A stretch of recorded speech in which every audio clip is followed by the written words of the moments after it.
Happy Tuesday, the start of 2+ hours nonstop MLB DFS conversation. This is the first portion. Of course, we yield to crunch time around, let's see, we'll be yielding to crunch time tonight around, let's try to pull up the specific time. 6:15, 6:20 or so. They take you guys straight up the lock. It's Grant Neiffer. You got Dave Potts, two-time millionaire winner.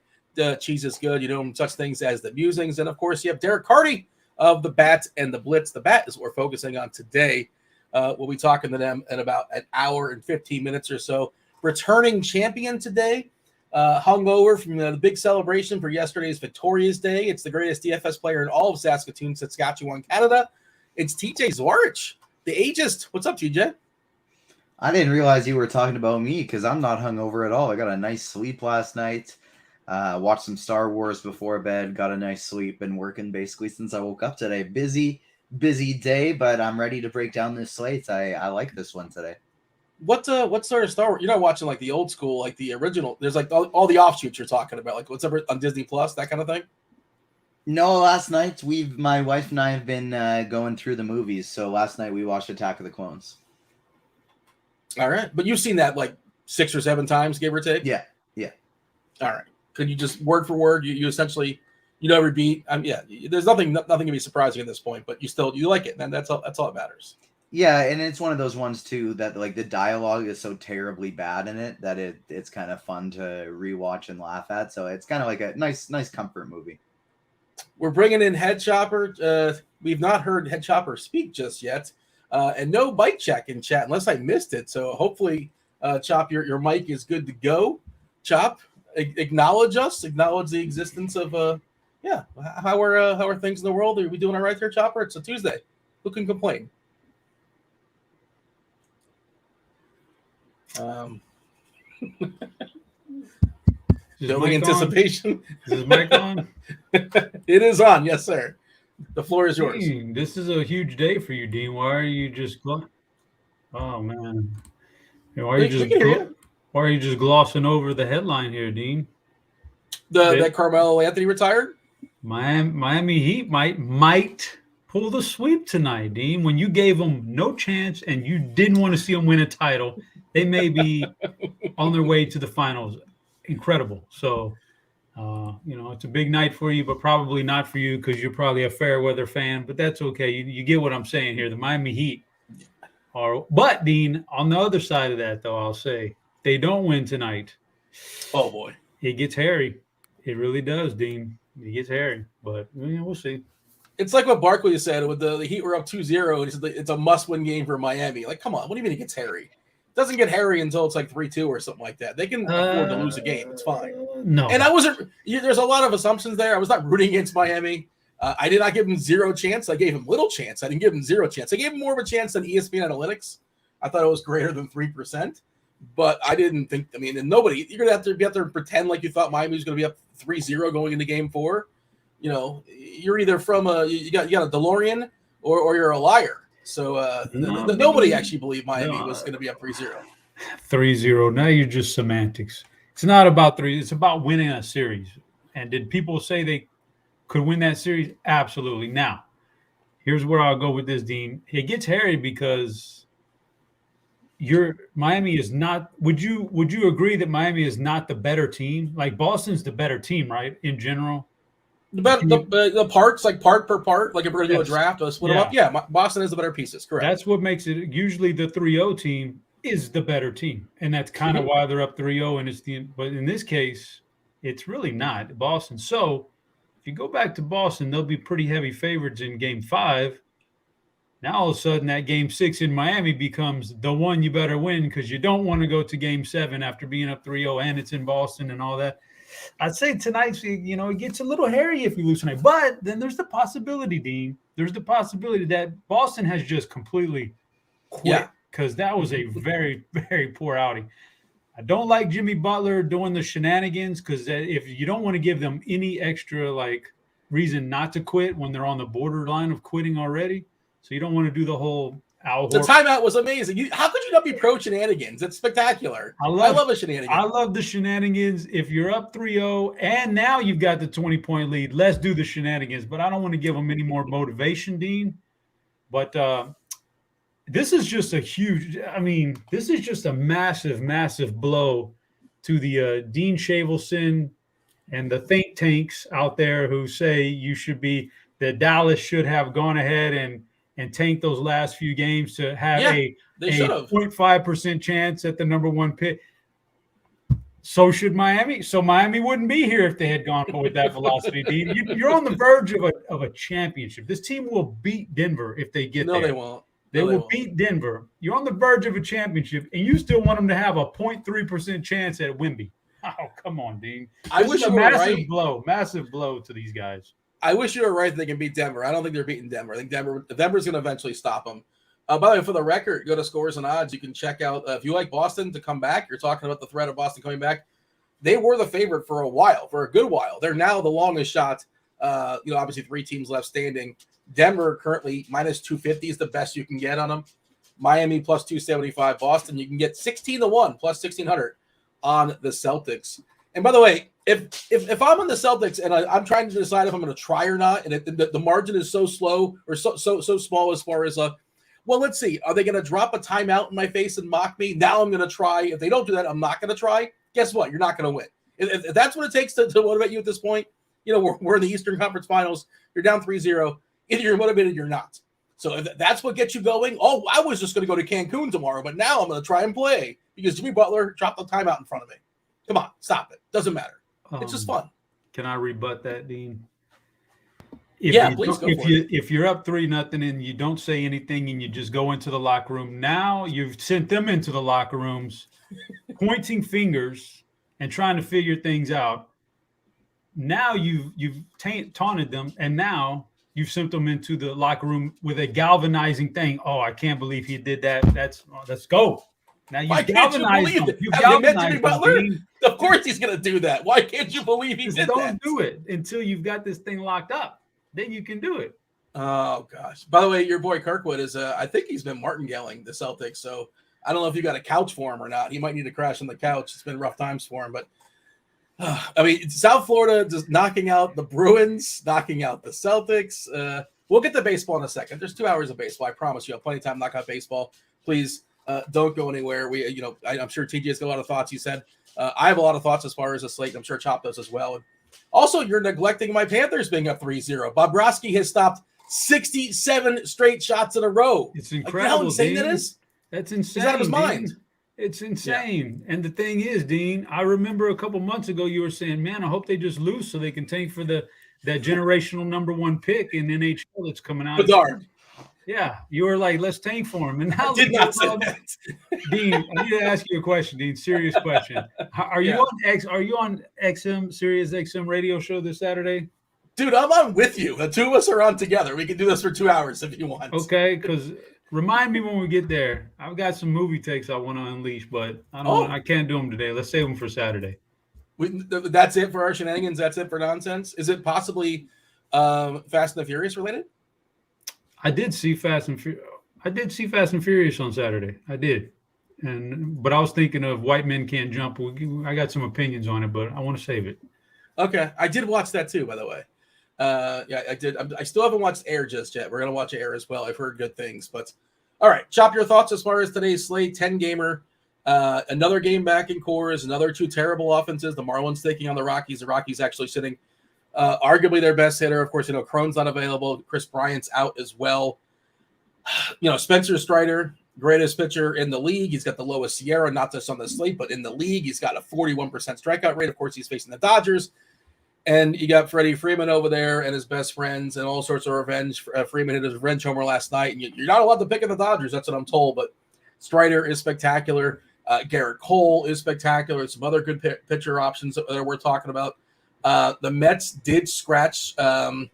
They scratched their pitcher, who was going to be reasonably popular, I think, on this slate. Senga, Kodai Senga is not throwing baseballs today. It's now going to be Slippin McGill. McGill's going to be throwing baseballs for the Mets. Kind of a pitcher's atmosphere today in Chicago, per Weather Edge.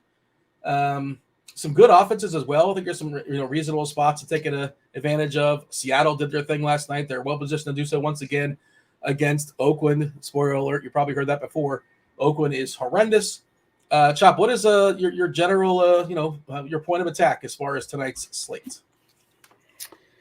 General overview is I don't like a lot of stacks. I don't like a lot of offenses, so I can go expensive at pitcher, and there are 5 guys I really like, and I'm probably going to be sticking to those 5 guys and not venturing outside of that zone.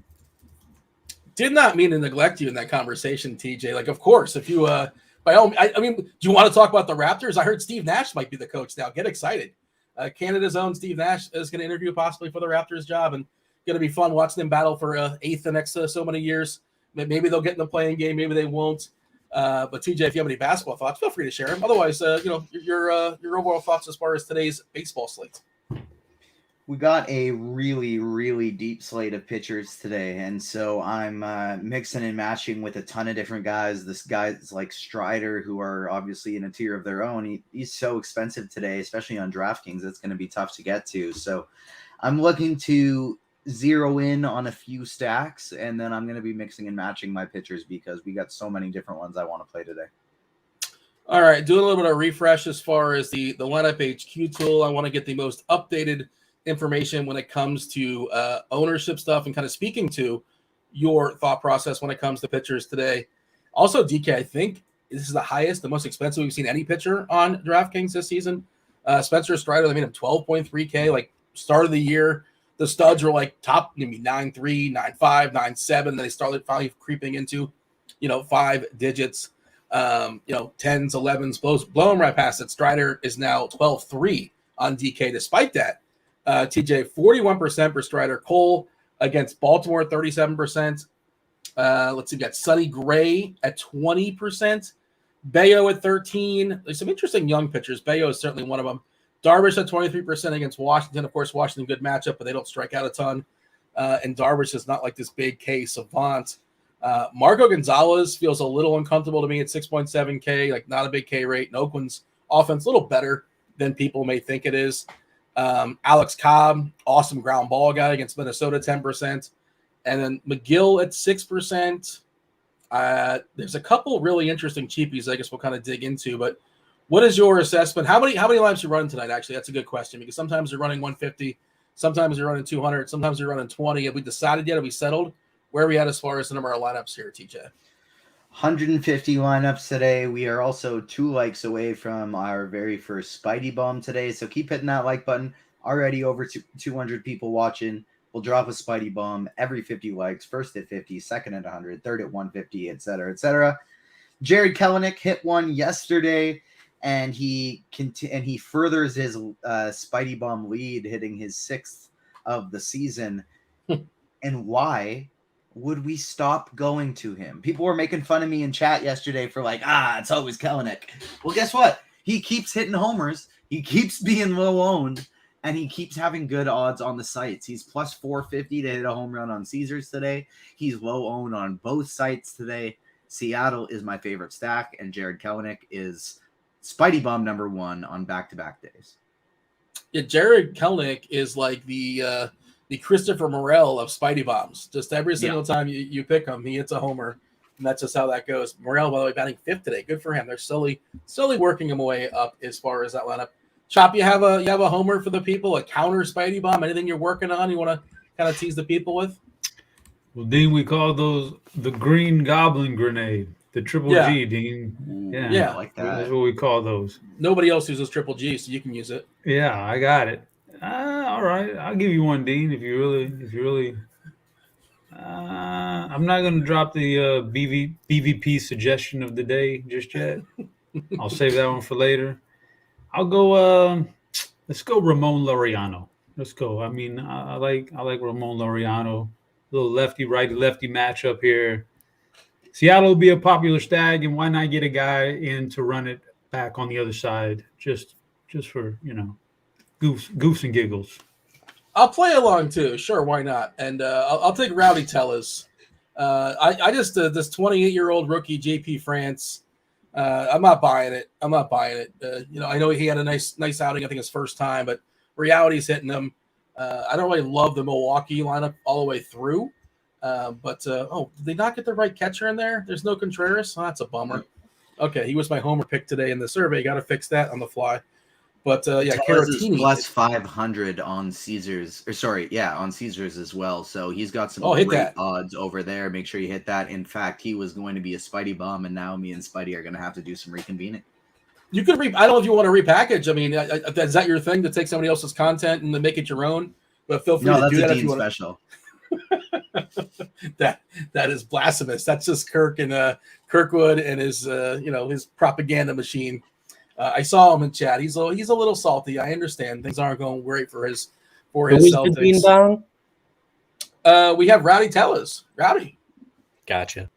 Milwaukee Brewers. Yeah, I'm just not a believer in JP France, and I like picking on Chop as well a little bit too because that's your guy. At least he's on your team, so I guess he kind of sort of somewhat has to be your guy. And every 50, is that what we're doing here, TJ? Every 50 we're going to throw out a homer. We'll have the official tally. All right. Yeah, hit that like button if you guys are. Look at that graphic up there. Look at that graphic up there for your home run call.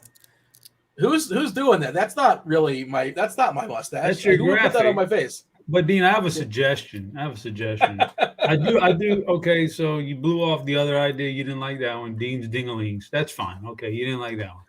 Let's change this one though. Let's just a slight change to go along with the triple G theme. GGG. We go DDD. Dean does dongs. DDD. Triple D. Yeah. Dean does dongs. No, that's already taken too though? Isn't that the Guy Fieri? That's his thing, isn't it? Yeah, that's already taken. It's a whole. If somebody says something at some point in the 2,000 years prior, we can't take it anymore. We're running out of options, Dean. If we're going to do that, then they might as well Guy Fieri's got it. More remakes. And Raw Size has got it. Some movies in. Raw Size has got it. I cracked TJ. That's all I wanted. That caught me off guard. Not all, but some.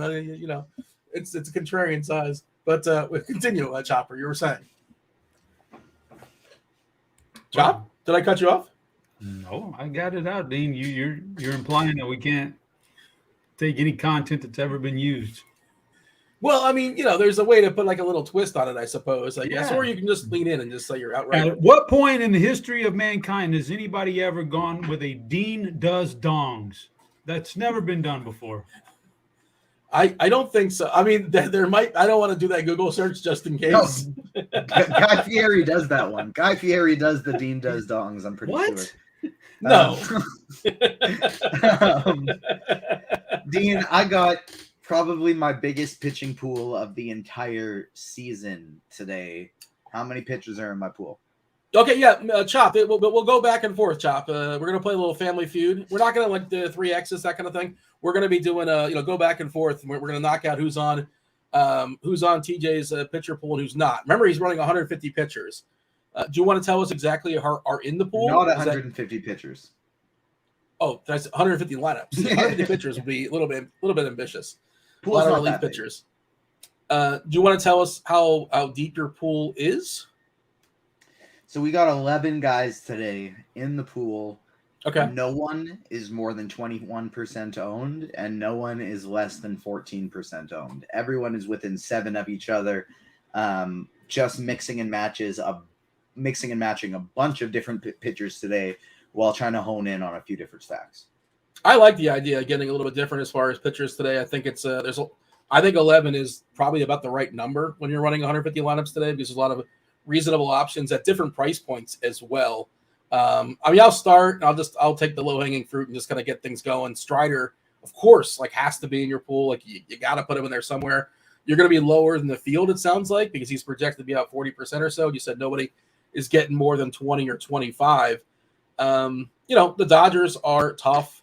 If you look at the plate IQ, they don't strike out a ton, 20.6%. There's a ton of power. You look at the ISO. A lot of those guys are green and isolated power and WOBA. It's a patient lineup as well. Dating back to last season, Strider 39.1% as far as strikeouts this year, even jumped more. 41.5% walks, a little bit too high. You got to have that goldfish memory. This dude, one more strikeout, one more out. I take down a tournament last time with Strider when he was not spectacular. But hey, daily fantasy sports, we care about today and today only. Pretend like that's not happening. He's in my pool as well. What percentage you have currently as far as Strider? I'm assuming he's on the board. He's got to be on your board. Lowest owned pitcher at 14%. Oh, that's a salary thing, or is a matchup thing, or what, or both? Both. 12.3K is a lot of dollars. He needs a ceiling game to be able to pay that off. And while he can put up a ceiling game against anyone, it's the Dodgers. And so while from a raw point standpoint, I think there's a good chance he is the leading scorer today. I just don't know if he's going to put up a score that you need at that price tag against the Dodgers. Chop, do you want to throw a name into the conversation? You want to knock out the next pitcher? He's, again, running 11 of the, 20, right? There's 10 games going on. So I assume there's 20 pitchers in the pool. That's my UCF math kicking in there. Chop, who do you want to nominate for being? It's going to get trickier as we continue, but who do you want to nominate that's going to be in TJ's pitching pool today? He's got to have some Sonny Gray in there. Sonny Gray is in the pool, and how much Sonny Gray do I have today? Sorry, I accidentally exited out of it. 17% Sonny Gray. Can I say I don't love Sonny Gray today? He's just due for some negative regression. The dude's going to give up a homer at some point, and he's not giving up one just yet this season. 0% homer to fly ball rate in 49 innings, 34% fly balls. He's also got a 84% left on base percentage. Like, he's got a 1.64 ERA, and good for him. And like, if this was 1995, I'd say, man, Sonny Gray, give this guy the Cy Young. He's spectacular. The Sierra is a 3.62, which is still really good. He's been good, and San Fran's perfectly fine as far as the team to pick on. The other thing is, TJ is like, they don't really let him go. He does not have the leash that you necessarily want for a guy that you're paying 5 figures for. You look at his 80s, 90s as far as he's not going to get the 105 or 110. Most aren't, but he doesn't have that ceiling really. But yeah, feel free to add on your thoughts as far as Gray, the third most expensive pitcher on this slate. I'm fine with him. Just don't know if he's got the. I think he's a little bit overpriced. Is sort of my take on Gray. And again, he's going to get some negative regression. If not tonight, soon. It's coming. The regression monster is lurking. 25% strikeout rate for the projected lineup of San Fran today, but a lot of it really depends on how many lefties we're going to get. We're currently projecting 5 lefties and 4 righties, and if we do get 4 righties in there, well, Gray has a 38% strikeout rate to right-handed batters so far this season. If it's something like 7, 8 left-handed bats in there, I'm going to start pivoting off of him, but if we even get an extra righty or 2 in there, then I'm going to be bumping up that ownership I have for Gray. It's 6 lefties. Did that lineup come out already? Yes, sir. All right. Well, bump Gray down. That's the important number. 17% strikeouts this year versus lefties, 38.2% strikeouts versus righties.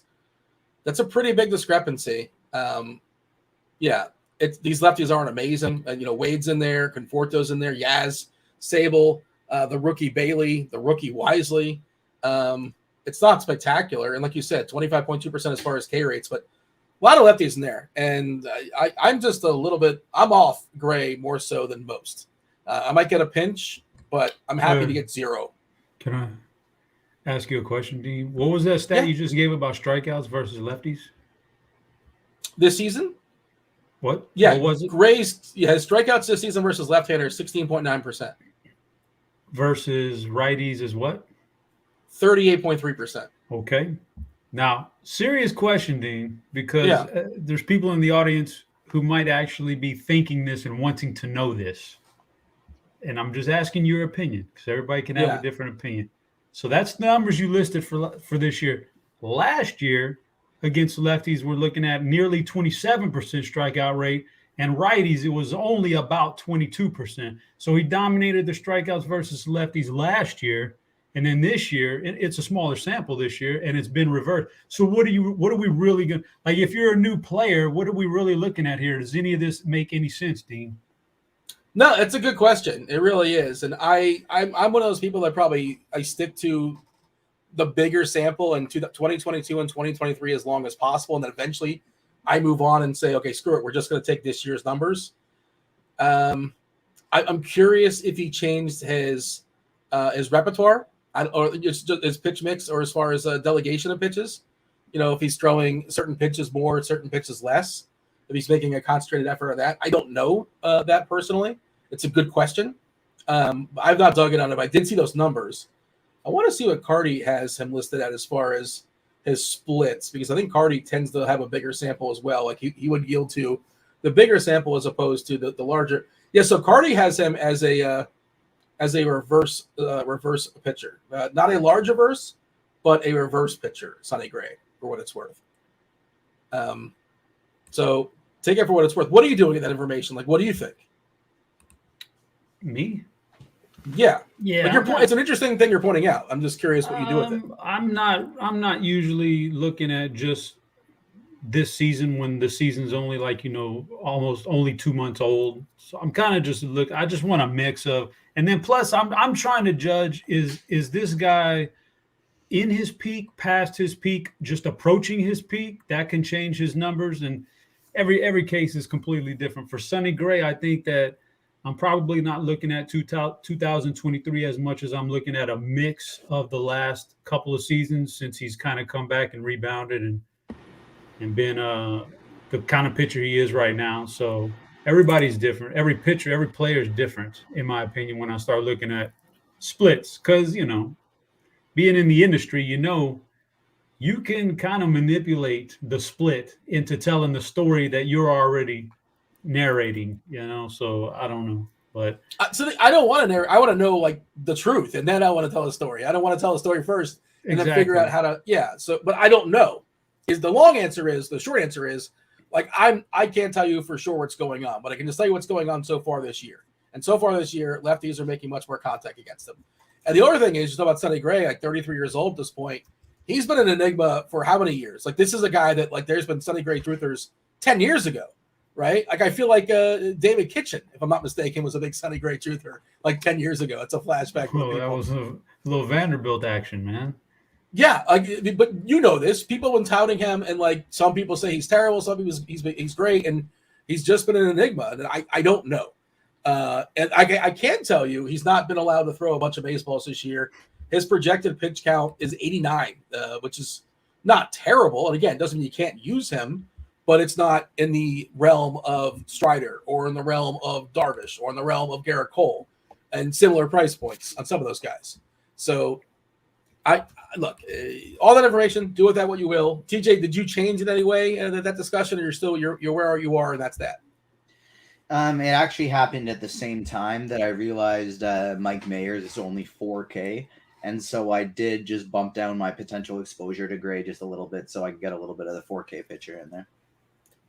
Oh, so Mayers is in your pool. That's interesting because I saw he's starting today, and of course he's starting against Detroit, which is theoretically interesting, but Mayers does not really interest me a heck of a lot because he's also another guy not going to throw a lot of innings. What did he throw last time? He threw like 5 or 6 days ago or so. Let's see. On the 17th, they allowed him to throw 56 pitches against San Diego. I'm not sure if my internet just gave out. Something just kind of goofy happened on my end. My monitor just went out. I'm going to throw it to you, TJ, and not sure if I'm still here. So, TJ, take it away. You are. We can still hear you and see you, actually, so you're good. It's really just for me about he's 4K. He only pitched 56 pitches last game against against San Diego, but he also got shellacked while he was out there, and so it's just simply to me. Oh, now Dean's gone. For me, it's just simply about he's 4K, and I'm playing a whole bunch of lineups, and so it allowed me to do a few things differently. Chop, is that somebody that you'd consider at all, or how many lineups would it take for you to consider him? I did not consider him, it's kind of what Dean was saying about the innings. I wasn't considering him. In fact, I think I probably was higher on the Detroit stack than I was on Mayer. So I don't think that moves the needle, because like I said, I have a more condensed pitcher pool than you today. I don't like some of these mid-tier guys as much. So I'm kind of sticking with the big players. So I would say that. Let me guess on your next pitcher, man. Let's do it. I'm gonna let him have. I know he's gonna take the real low hanging stuff. You probably got you some Marco Gonzalez today, don't you? I do, but he's right near the bottom. Like I really don't want to play Marco Gonzalez. I have a decent amount of Oakland today, but he's projecting pretty well. He's cheap, and it's Oakland. He's in the pool, but right at the bottom of it. All right, so we got Striders in your pool, Sonny Gray, Marco Gonzalez. I know Garrett Cole's in there, right? Garrett Cole is, yes. He is currently my second highest owned pitcher. Even though I will say that I got Garrett Cole also, and he's always like capable of dropping one of those huge games. He's really good, but Baltimore scares me, man. They are a sneaky, tough, good young offense. So Baltimore is scary. You have any reservations about the matchup? Yes, and Baltimore has been a decently patient team this year too. But that's kind of one of those things that it's like I'm just playing so many guys today, and Cole has, whether or not I think he's going to reach it, he still does have the second highest ceiling on the slate behind Strider. And so even though I don't love the matchup against Baltimore, I am still getting to him a decent amount today. He's my second highest owned guy, but like I said, like my highest owned is 21%. Welcome back, team. Yeah, what's up? You guys talk about Garrett Cole, and I know Chop saying I'm taking the low-hanging fruit. I was just doing that to get started with Strider. I'm going to be more ambitious as this conversation moves on. Cole's Ks have not been as like Cole-like as you want to be this year. 26.5%, not bad. Obviously, it's still pretty good, but not elite, especially when you're comparing him against somebody like Strider, similar price point. And this Baltimore lineup, pretty contact heavy. You know, Mountcastle, Santander, Henderson has been pretty rough as far as striking out this year, but collectively 20.9%. In-game, rival at this point with Baltimore. Like facing Baltimore is actually a real tough matchup these days. That AL East is spectacular. I see Kirkwood has taken over the chat. He whatever shots he wants to get in on me. Like his favorite teams are losing, and this is how you want to. You gotta turn your mic. No, you have the wrong microphone set, Dean. Well, and it's really loud. Dude, I'm sorry. I will throw it to you then, Chop. Go ahead and throw her name on the board as I fix my mic. All right, so we got a few guys down here. Have we mentioned Darvish? I know you got Darvish against Washington, right? Darvish is in there. In my last round, he was the guy who was 20% owned. He was my highest owned pitcher. I do have another set building right now. We will see if he's still that way, but yes, as it stands, he is in the pool and was very slightly my highest owned guy. Okay, I like Darvish. Darvish is fair tonight too. All right, so now we start to get into some trickier names. I want to say because the projection is pretty decent, but the price tag is pretty big too. I want to say Mackenzie Gore, but I don't love the matchup. I don't know what you're seeing, but I'm gonna. You know what? I'm not going. I'm gonna let Dean maybe take that one. I'm going Drew Smiley. You got some Drew Smiley, don't you? Got some Drew Smiley. He is in the pool. Check it off the list. Dean, what you got? Yeah. By the way, am I sounding better? I just fixed my mic. Okay. Wanted to pull up the Weather Edge tool. Far as I can tell, let me just confirm. Earlier today, at least, there's nothing as far as precipitation. I'll drop this in chat for the people. If you guys are hanging out, hit that like button, subscribe, turn on those notifications, do all those things that we appreciate. Yeah, I don't know. We are also only 2 likes away from Spidey Bomb number 2. We got some more home run picks coming, so let's hit that like button for some home run picks. So weather-wise in Chicago, we're looking at 172 games. It's a pretty big boy sample, 70 degrees, kind of a winds blowing in from right field at 6 miles per hour. Similar games as far as this weather in Wrigley Field. We've seen a hit at home runs at negative 25%, runs down at 8.7% as well. Last I checked, I think this was an 8 total. Has this crept down to like 7.5? Or actually probably not because better pitcher got scratched there for the Mets. Maybe it moved up to 8.5. 8.5. Okay, yeah, it did creep up with the Cubs getting a little bit more of an edge now. The slight favorites, 4.25 team total. Yeah, so I think you can play McGill. I think you can play Smiley. McGill's kind of sort of someone interesting because nobody was really thinking about it, but that's not my official answer. I'm going to say I'm going to be ambitious, right, and say that Yuri Perez, TJ, is in your lineup, is somebody that's in your pool today. At least he should be, because this Rockies lineup is a disaster. I think that might be my favorite tournament pitcher today. It's going to be the one I'm the most over the field on. He's cheap. He's good, and we're not worried. Like, we're not worried about this Rockies lineup. Like, yeah, it's got some lefties. It's got 1, 2, 3, 4, 5 lefties, and he hasn't been striking out as many of them. But I don't really care because this Rockies lineup is just so bad that I'm going to be playing some Yuri Perez today. My only apprehension with him, well, I guess I have a couple, right? First game on the road, Coors Field, and his hiccup so far this year has just been homers. Besides giving home runs, he's been great. He's getting up too many homers in a ballpark that doesn't yield many. The other thing is he got a really quick hook last game. I was watching the game, been watching him pitch. He's fun to watch pitch. Just right on top of the plate, 6'7", tall drink of water.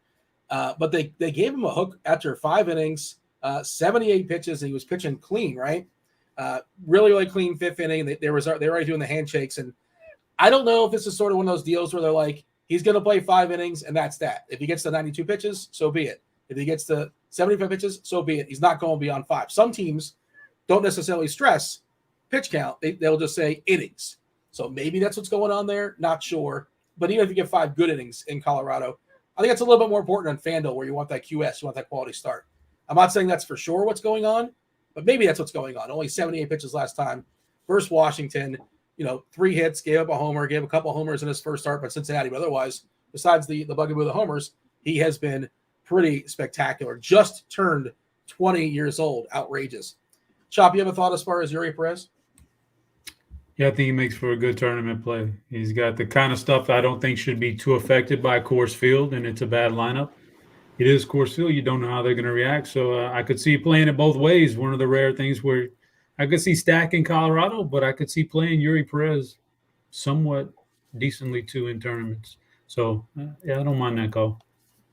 TJ, we hit 100. We should be creeping up on 100 because producer Steve, on the fly, just made himself a Chop graphic. The Triple G, despite the fact that that's already been taken, there is a green goblin grenade graphic, and I want to see. That's 4 Gs, isn't it? I want to see what Steve whipped up on the fly. But, TJ, you should be good to go as far as a Spidey Bomb. Yes? We got Spidey Bomb number 2 ready for the people. We got almost 400 people watching now, and we're only 30-some likes away from the 3rd one. So let's keep smashing that like button. Look, if it ain't broke, don't fix it. And the only thing broke right now with Christopher Morel is his home run odds, because you can find him for plus 600 to hit a home run on Caesars right now. You check scores and odds. Our projection for him is plus 245. I know I just picked him 2 days ago. I know he's been smashing home runs every day, but he's plus 600 to hit a home run today. That's just not right. And he's also going relatively overlooked today from a DFS standpoint. Christopher Morel, Spidey Bomb number 2. Just got a Marlins lineup, by the way. Birdie is leading off. A Soler batting second. Arise, Cooper, De La Cruz, Gurriel, Segura. Still homerless, I believe, on the season. Fortes and Garrett Hampson with all his revenge here against the Rockies. Chop, can you see Christopher Morel and raise him? Well, Dean, I'm going to raise him up because I'm curious about this graphic now. I'm curious about. So I'm gonna combine a pick here, Dean. This is my BVP suggestion. I don't say BVP play of the day because it's just a suggestion. So it's my BVP suggestion of the day. Now remember, the Green Goblin is the anti-Spider-Man. So I'm not looking. Keep that in mind. I'm looking for 4 singles. So my Triple G / BVP. I like that graphic too, by the way. I'm going Christian Vasquez, Minnesota, 8th spot. Give me the 4 singles for Christian Vasquez tonight. Oof, I did not. I was not anticipating Chris. Does he have BVP, Christian Vasquez? That's why we call it the BVP / Triple G play of the day, Dean. Oh, good. Now you're going to make me check what it is. Hold on a second. I don't even know what it is, but I just push a button, the algorithm runs, and it comes back and it spits out names, and just had him at the top. It matched some criteria, so it's there. He's 12 for 19 versus Cobb. Nice. And you said 11 singles, 11, so no power. Now we're talking Triple G, Dean. And he did lay out a double. Vasquez, the big boy. I like so it. How many missed the ball really strikeouts, hard. Dean? How many strikeouts in those at bats? 1 strikeout. So Oh, he controlled the baby, you're talking Yeah. dirty now. Chop, I asked TJ, are you making 150 lineups today? Are you making one main lineup, making 10, making 5? Where are you at? That ain't working on show day on the days we got shows, Dean. That 150 ain't working. So I'm doing just 4 of them on DraftKings. Play around with it. Does Vasquez make one of those lineups? Seeing that the Oh yeah, for sure. Because you have to play a catcher anyway. I mean, on FanDuel, probably not, but on DraftKings, $2,500 a catcher, so it locks up that spot. It saves you some salary, and I'll take it all day, every day. I just don't like rostering guys against Alex Cobb because you like singles. I like home runs, and he gives up less than 20% fly balls. Obviously protecting that ballpark in San Fran as well. Just 0.53 homers per 9 this season, 9.7% homer and a fly ball. It's a little bit lucky there, but just does not give up a lot of homers. It's just a bunch of ground balls, and maybe some of Vasquez's like CNI grounders will see holes, and he gets a couple more singles tonight, and good for him. But I just don't like picking on Alex Cobb. And do I have to throw out my Dean's? What was the 3 Ds? I know there's Dean and there's Dong. Dean does dongs. Dean does dongs. I don't know if we have a new graphic for that on the fly, but let's see. I have not exactly. I was going to say somebody chalky, and I don't want to do that because that's I don't want to take the easy route like Jorge Soler. Like, oh really? You like Jorge Soler today? Now, everybody else does too. Let's see. I will take. It's funny they have Joey Gallo leading off today versus Cobb. I think he's kind of sort of somewhat interesting as an all or nothing play against Cobb, but I'm not going to take that one either. After besmirching home run hitters against Alex Cobb, but I will take the big dumper. Let's go big dumper Kyle Raleigh against Luis Funky Cole. That, Chop. That's his real nickname. And that's confirmed on Baseball Reference. Medina for Oakland, and of course that that bullpen is absolutely horrendous. Did we get through all your pitchers? We have to save some time for stacks as well. Let's speed this up. This is the speed game here. TJ, are you rostering yourself any Brian Bayo? I think you should have some Bayo. Bayo's got to be on the board for you.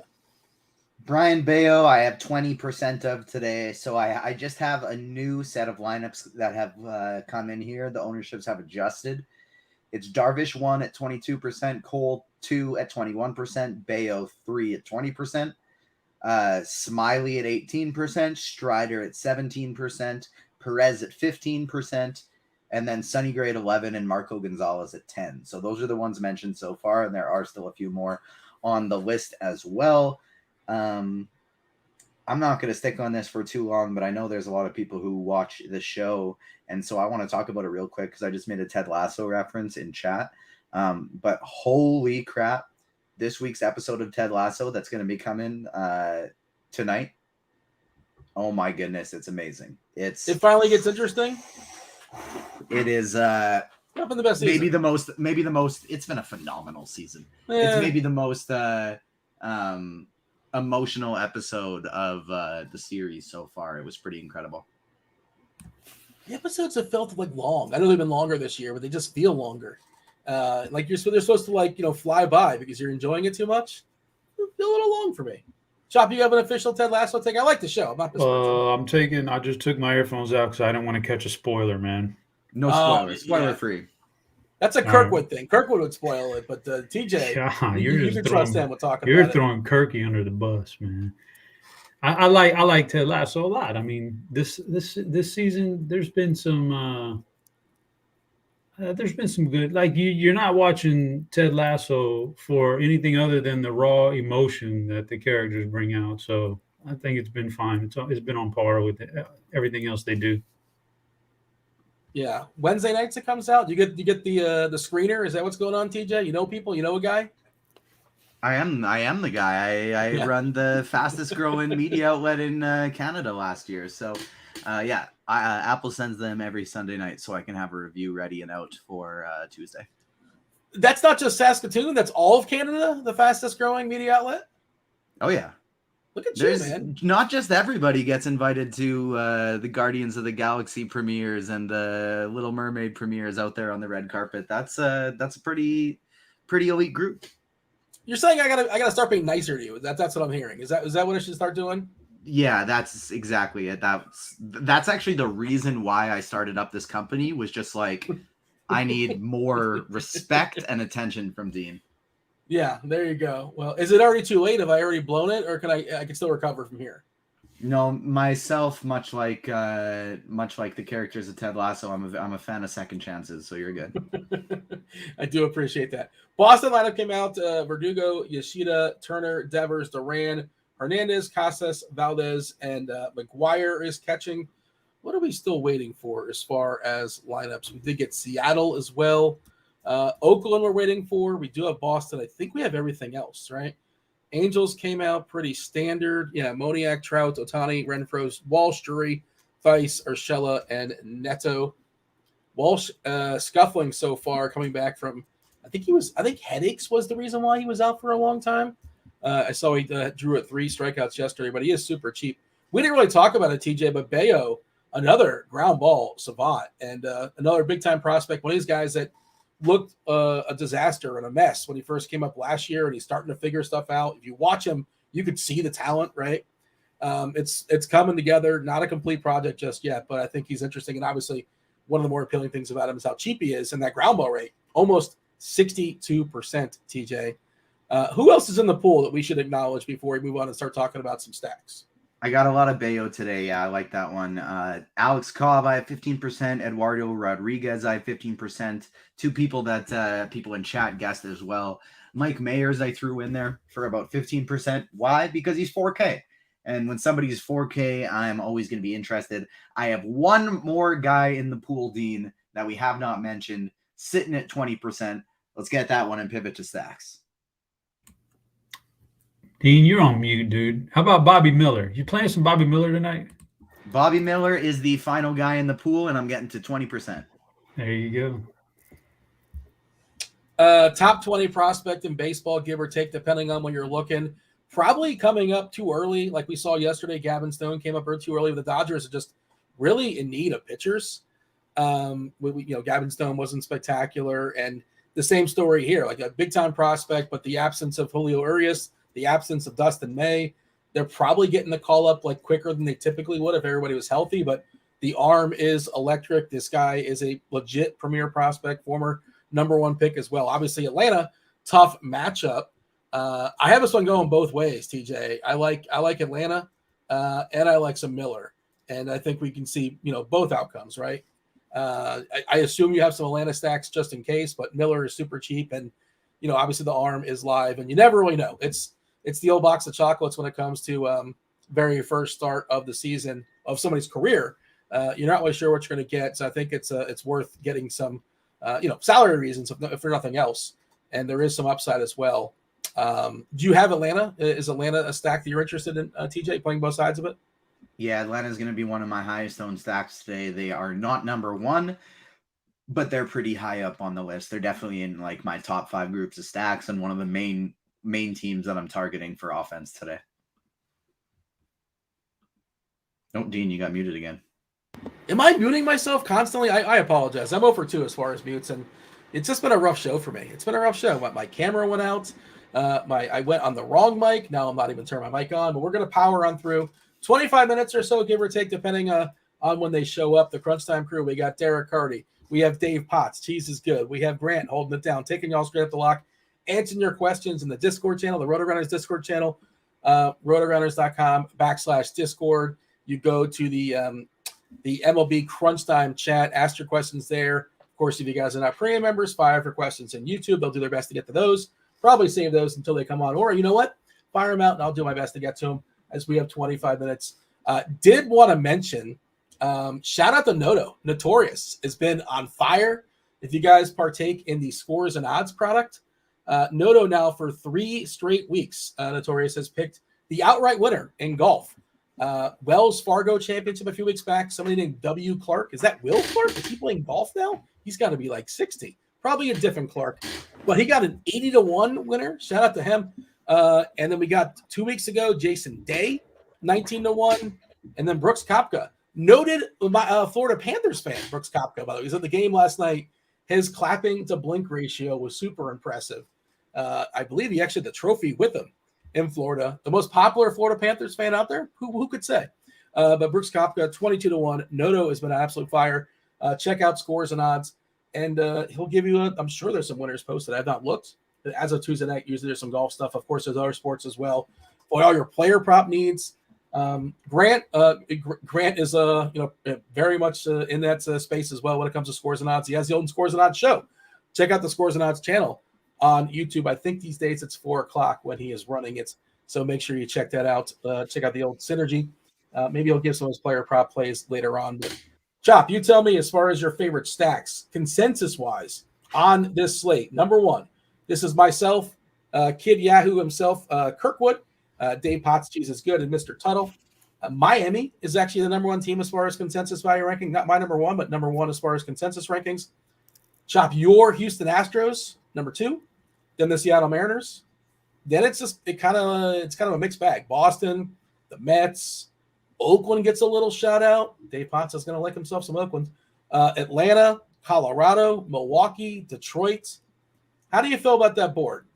Miami, Houston, Seattle, Boston. Chop, anything too high, anything too low, anything omitted inexplicably? I mean, it seems about on par with what's out there today. I would expect, people to gravitate to Coors Field, which they are, and then Houston because of the big outing last night, and they've got the big name, and so I get it. But I said earlier in the show, I'm not a huge fan of the stacks tonight. I'd rather like one off some guys, or maybe two guys from a lineup. I'm not a huge fan of the stacks tonight. So I get that line that rankings look about on par.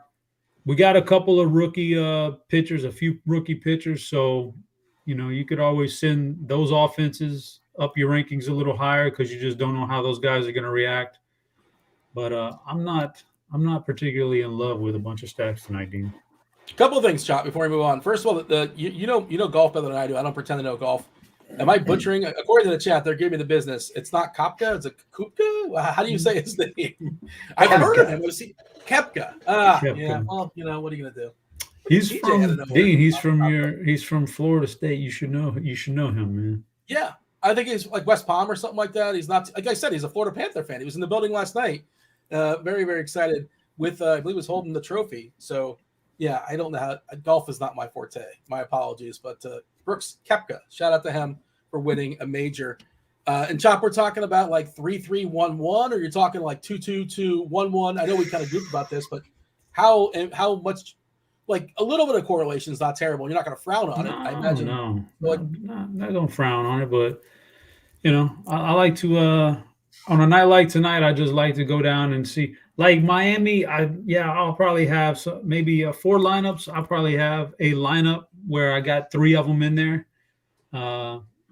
Houston is okay. I'm not like, we could do the ratings game. What do I rate them? 1 out of 5. They're okay, man. Houston they hit a lot of. They might have used up their quota of home runs in the series last night. And Colin Ray's not good, but he's not like terrible. So I don't know how much I love too many of those guys right now. And yeah, I don't know, Dean.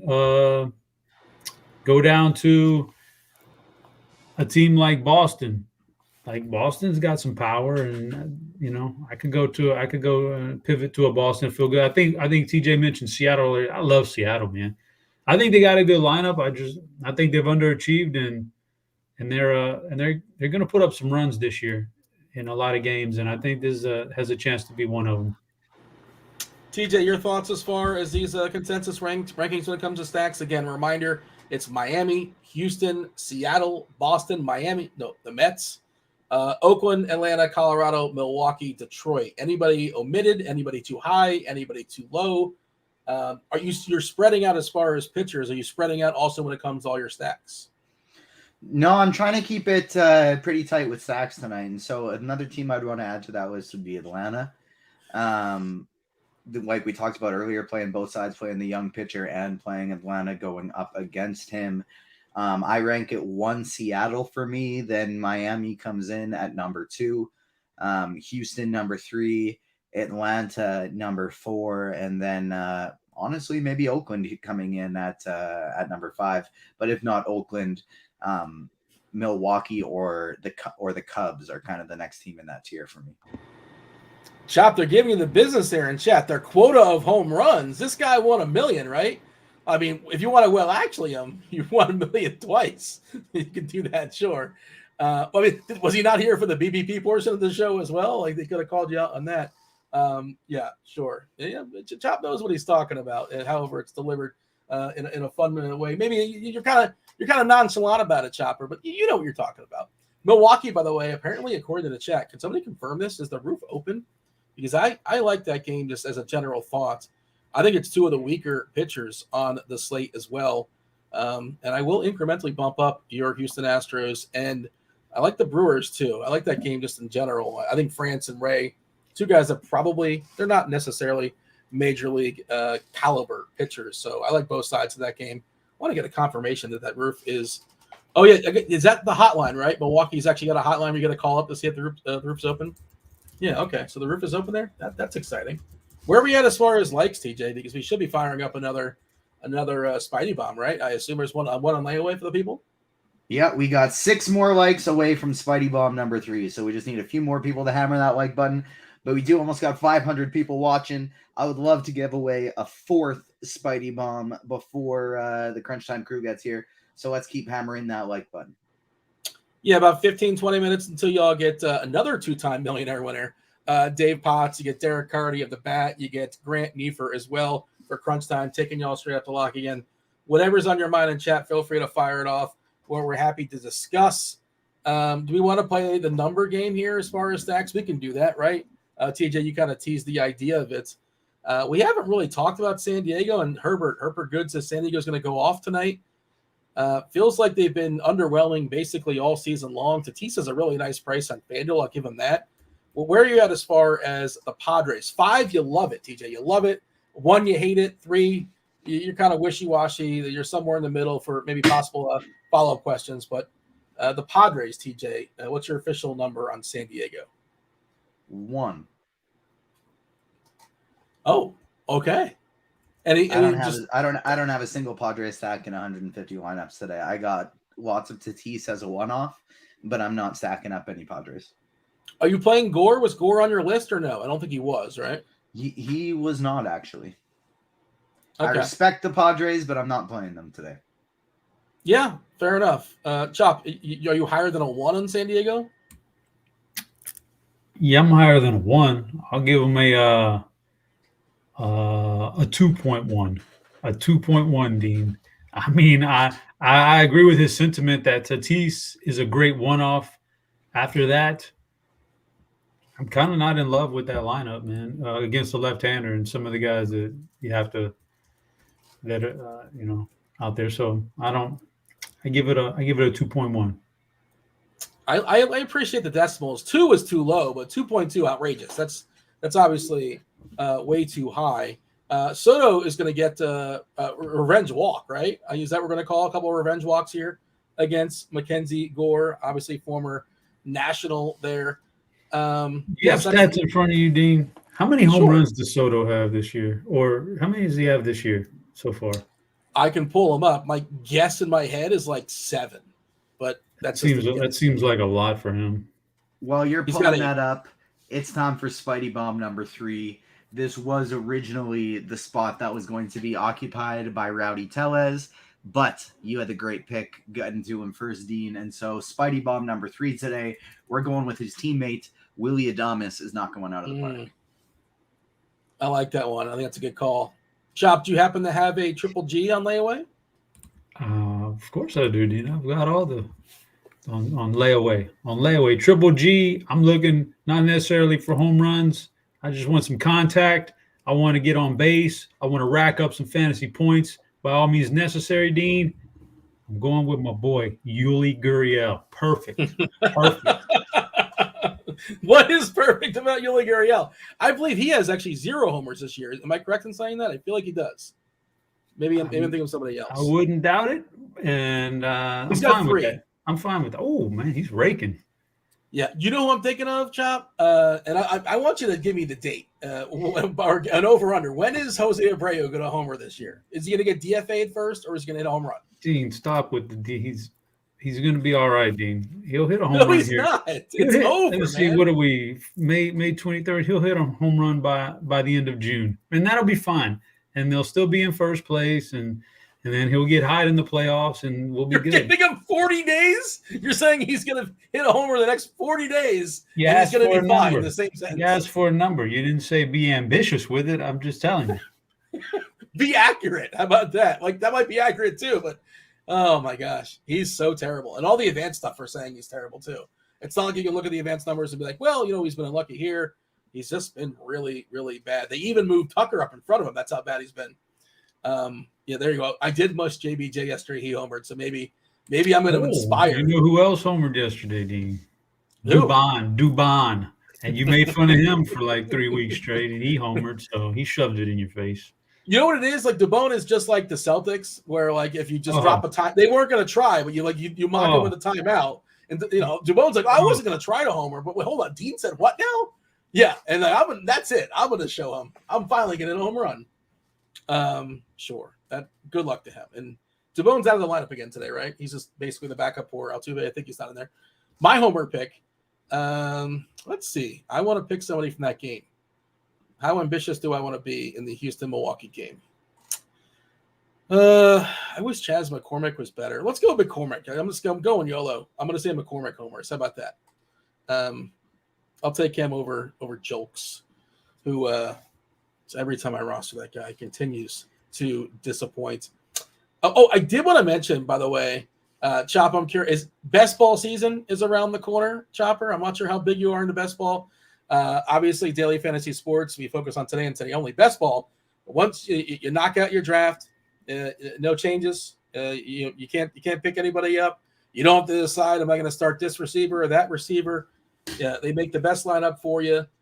Awesome tournaments out there this year in best ball. I know Underdog's got a $15 million tournament. DraftKings has a big boy tournament. Drafters is another one. I was talking about this with Eric Beimfor on the Sirius show, and we got you covered on Spike Week. Check out all the tools, the articles, the expert advice on spikeweek.com to help yourself get a leg up on the competition.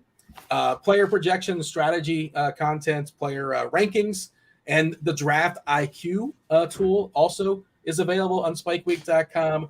I wouldn't mention this, Chop, if it was not for a nice, sweet deposit bonus to get the people started. Use the promo code. It's not a deposit bonus. It's a promo code, RG23. Use the promo code RG23 when you're checking out. You get a 40% discount off your monthly or your seasonal subscription. Chop, are you dipping in the waters on best ball, or you're still kind of not so much? Is that not really for you? It's an interesting concept. I will, draft a little just for complete entertainment purposes when I'm bored, but I don't take it seriously in May. I think it's rather. But you mentioned best ball, Dean. This will be a good time to drop my Juggalo best ball. Oh, Juggalo best ball take. Early best what is ball that? take. The Juggalo, Juggalo Nation, ICP, Kirkwood's a Juggalo. It's a Juggalo best ball take, Dean, which means that it's for clowns. It's just for clowns. It's because, ICP, it's for clowns. The guys who are drafting, there you go. I like that graphic right there. The guys who are drafting, Breece Hall so early are the clowns. Guys coming off an injury. I've never seen a guy come back having knee surgery, and the next year he jumps right back in and he's the same guy. No, it usually takes about a full season to get the leg back under you. So to draft him too early, you're a clown, man. You're part of that Juggalo Nation.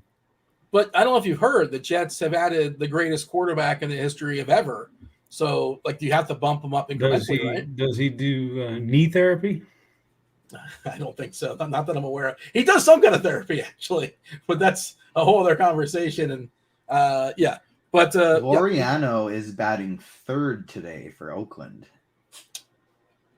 Is the Oakland lineup officially dropped? I just saw the Dodgers Oakland lineup just dropped right before it, and it's a very interesting lineup because Like Laureano's somebody that Chop obviously called for a home run play. I like that one too, but he's been batting 6th lately, so to have him up at 3rd, that really amps up my interest on him. Did somebody get booted? Let's see. Where is Rookers 2? Langolier is down to 7 now, I think. Yeah, I think he was projected to be 7. He had been 4 the last few days. Yeah, Ruiz, Rooker, Loreno, Aguiar. He's one of those cheap first basemen, right? Yeah, he's one of them. Casas is one of them. And Walsh is the other one. Like if you're looking for some cheap guys with theoretically some power at first, those are all worth considering. Also, we have the Dodgers lineup just came out.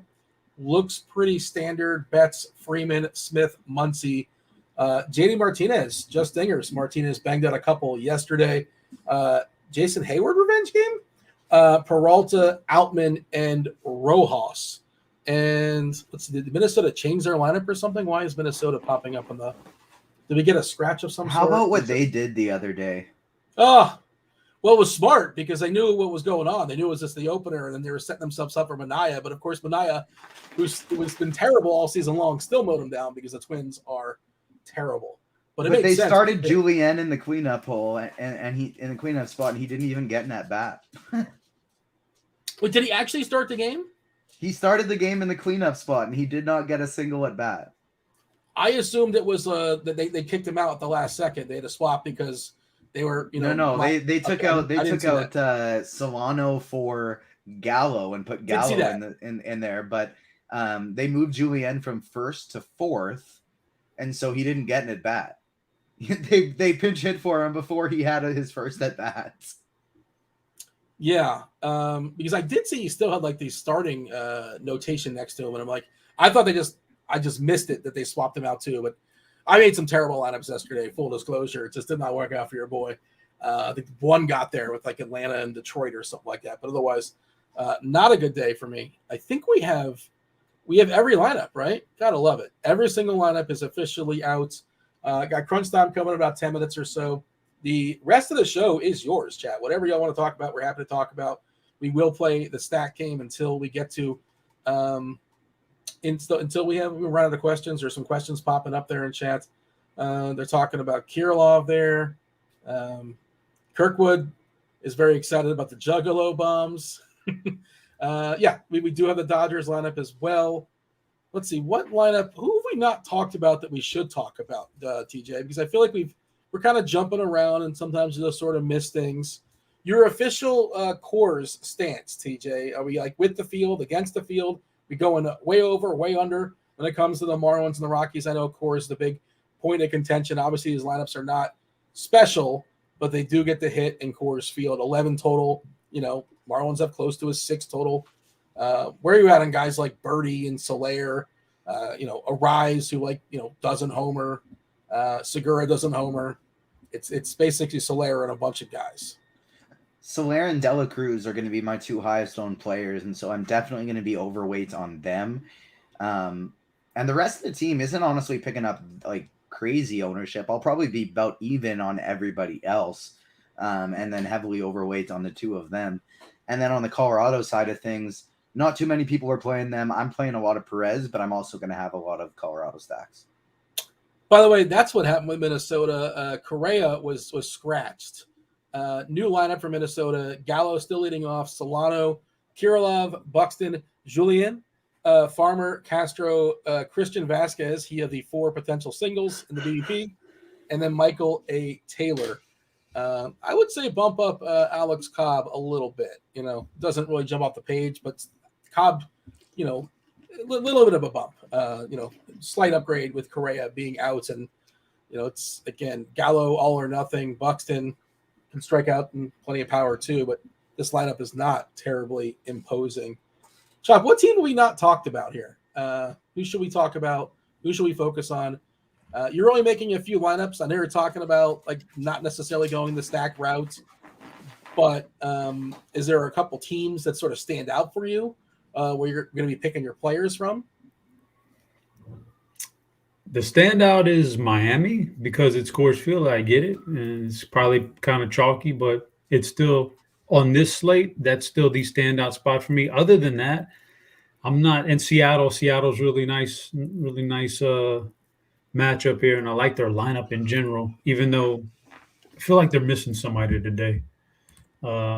Seattle? Yeah.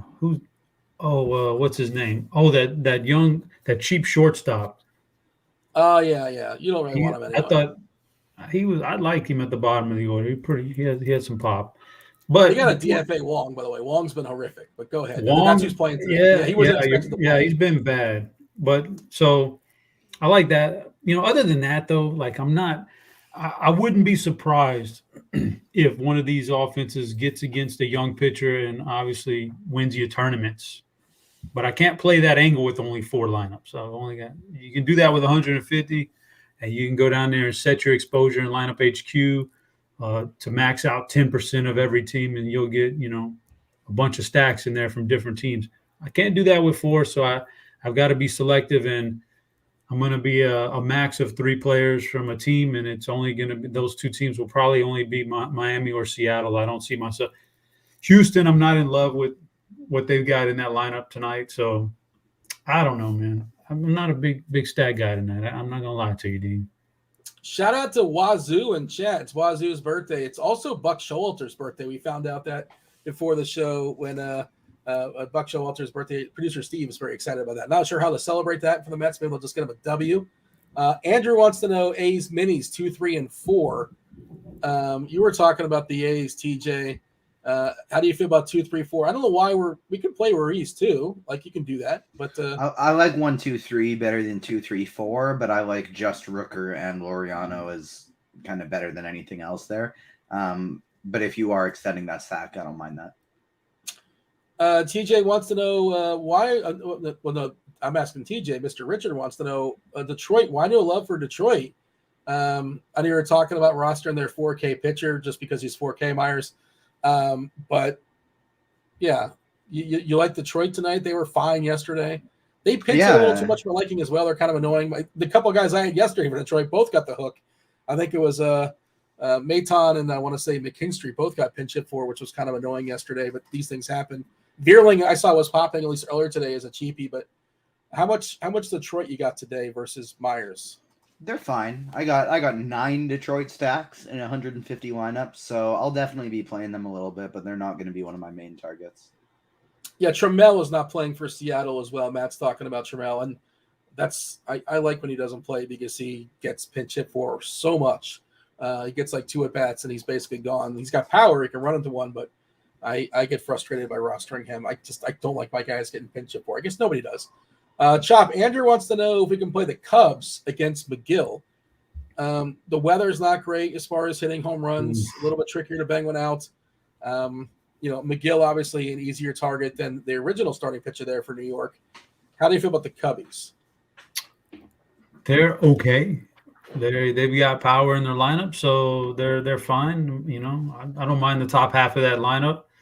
Don't mind the top half of that lineup, and then with that big team total for Houston, I'm looking at the lineup. Altuve's fresh back. He's not hitting. Bregman's not really hitting.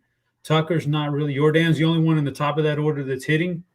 So if you're going to get around that team total, I like attacking the bottom of that order because I actually think that those hitters are very viable. They're actually pretty good. Diaz he's probably like the best hitting prospect in the minor leagues there for Houston this past year. So I like Diaz. McCormick, you already mentioned him. In the right matchup, a pitcher who favors working to the outside of the plate on right-handed batters, McCormick is very lethal with his power. And Corey Julks is a fantasy guy, man. Gets on base, he steals, he hits home runs. He's actually a pretty solid. So I like the bottom of that order for Houston as a stack tonight. 12 likes away from our 4th Spidey bomb and getting up to 200, so we should be able to get that in before the crunch time crew gets here. Let's see. Chris is showing up late. Any love for Bayo? Yeah, we talked about liking Bayo. I assume they're going to talk about Bayo in a second, but both myself and TJ talked him up. Is he related to Scott? I don't believe there's any relation with him and Scott Bayo. Let me ask you this, Chop. TJ, don't answer. Does TJ know who Scott Bayo is? I say no. Oh man, no, he don't know. TJ don't know Scott, even though he should because of a Canadian connection, but I don't think he does.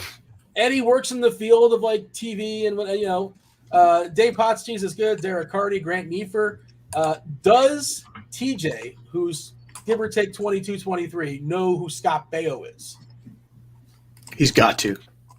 Wow, confidence. Just locked it in. Carty, what does the bat say? What does the bat say about Scott Baio? About TJ knowing Scott Baio. It's putting that at the yes is plus 2,000. Wow, I want to book that bet. I still think it's a no, but I'm going plus 200. No, TJ playing poker over there, got that tired. poker face going. No tells, TJ, no tells. We got like Grant put his bet in there as well. What is? I what do we have on got it. Scores I and got odds the line at plus 200. no, it's if it's plus 200, I'll take it because that's all kinds of value. It should be much higher than that. We've already kind of said that like he's an actor, and I don't know if TJ's reading chat, but chat's kind of giving away. But he can't just say actor; he's got to say like something he's known for, right? Like this is what he's known for. In order to lock Chachi, you guys know that I run a pop culture TV and movie website, right? I do, and that's why I came in with the hard yes. Thank But you, is Happy Dave. Days still pop culture? I mean, like you're gonna know the Fonz, but I don't know. What's the Canadian connection though that Chop was talking about with him? I guess he's Canadian, Chop. No, he's American. He was on a show that had a very famous Canadian, I believe. And that's a connection? Yes, I mean, it's a connection. So to all of you right now. Wasn't what isn't David Hasselhoff Canadian? No, I think he's German. At least He's the Germans German. love him. Or Austrian? I think German. He had a Fun number one fact, single David in Germany. Hasselhoff follows me on Twitter. No, he does not. It's Yes, not he the real does. Hasselhoff. No chance. Yep, No, it is he is. verified? Yep. Is this one of those like that follows everybody and like follows a million people, or you're one of how many? So he follows 36,000 people. Oh, then come on! Oh, Doesn't count. Jesus! Doesn't count. Come on now. That doesn't count. TJ, I mean, I didn't I'm say proud it of you counts. that you're I didn't friends say with it Dave counts. Hasselhoff. Thank you. I didn't say it counts for anything. I was just stating a factual statement. I thought it had. I thought he would follow you for reasons, something like, he had you're a sci-fi kind of. You have the sci-fi website, and he had the talking car show back in the day. So maybe there's a connection there. Talking car show. He followed me when I was like 16, so I have truly no idea why. He might I have was had writing for ulterior Bleacher Report motives. at that time. I was writing for Bleacher Report at that time. You were a senior writer at Bleacher Report at 16, correct? Yes, I think it's a for sophomore. NBA and CFL. But you were looking for a Knight Rider, Chop. Remember Knight Rider, Kit? Did he talk? Yeah, you said that. Was he a car? Was he a Yes. car? Was I inaccurate? You weren't inaccurate, but like you don't say like Survivor, that the show where they're on the island. You just say Survivor. Has there been a Well, lot there's of a lot talking of shows cars? where they're on an island, Dean. There's not a lot of shows with a talking car. Lost. There's more Lost than didn't one. have a talking car. Lost in the deleted scenes. They went a different route. They had a totally different idea for Do the you think series. Chop was finale. talking about Herbie? The Love Bug? Yeah, do you think that you Chop thought just saw David Fast- Hasselhoff was Lindsay Lohan? I don't know. Chop for the just people saw out there Fast who are X this confused. weekend. They might have had some talking cars in that one. I haven't gotten a chance to see it yet, but we did reach 200 likes. It's time for the last Spidey bomb. This one should not be sneaky, but it is. He's going very low owned on DraftKings today. On FanDuel, he's a heck of a lot cheaper, and so he's getting about 10% ownership, but it's still not enough. And you can find him for plus 390 to hit a home run today. And so the last guy is going to be Shohei Ohtani. He's plus 390 on our Crunch Time sponsor FanDuel, and that's just too good for him. So Shohei's number 4. This is where it's kind of that fine line where you're picking like one of the best home run hitters in the league, but they're not very popular in DFS. I don't like, but that's Spidey. I suppose we can take it out on Spidey. But like you look at it, you look at the other like top home run hitters in the league to hit home runs today over on FanDuel. Solaire's 215 in Coors. Judge is 255. Alvarez is 275. Devers 320. Schwarber 280. And so 390 for Ohtani is fantastic. People in chat are 460 asking at for Rivers. There you go. People in chat are asking for a recap on the Spidey Bombs. They're actually they're in the scroll. Producer Steve's got them for you. Myself and Chop and TJ, we do appreciate y'all watching the first portion. Chop, anything else for the people before we step aside and get out of here and make way for the FanDuel sponsor Crunch Time? Negative. Just want to shout out Devin for referencing Maximum Overdrive, which I did not know was in his repertoire. That's a talking truck, I believe, from the 80s. So well played there, Devin. I don't know if he'd have to Google or not, if that was off the dome. Myself and TJ and Chop, appreciate y'all watching the first portion. Now, y'all get Dave Potts, 2-time millionaire winner, and you got Derek Carty of the Bat, as well as Grant Neiffer of Scores and Odds and many other things. Grant, take it over. FanDuel sponsor Crunch Time. All right, good. Dino's gone. Oh, finally. Now I can breathe. Finally out of here. How you doing there, Cheese and Carty? I've seen more of you in the last week than I have in the last, I don't know. I don't understand time anymore since I had kids. The last long time. Yeah. Yes. Yes. Very, very long time. Yeah, it's a good old slate today. You guys ready to what teams are you targeting at this moment right now? We'll start off with you, Carty. I mean, the Marlins are clearly the top team on the slate. They're in Coors. They're against Austin Gomber. They're reasonably priced. They are projected for some of the highest ownership I've seen of any team this year.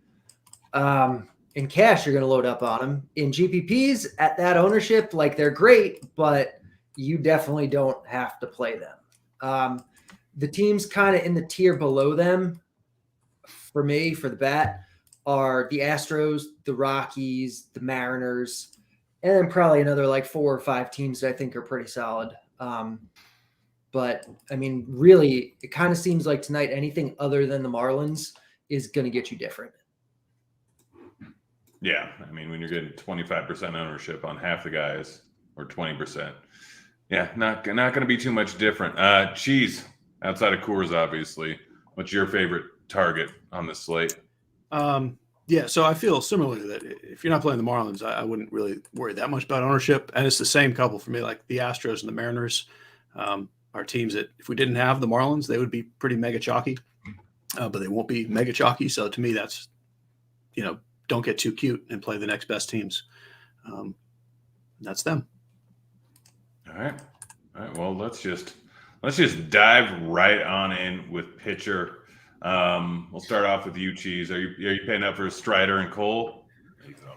Pretty good stuff too. Or are you going somewhere else?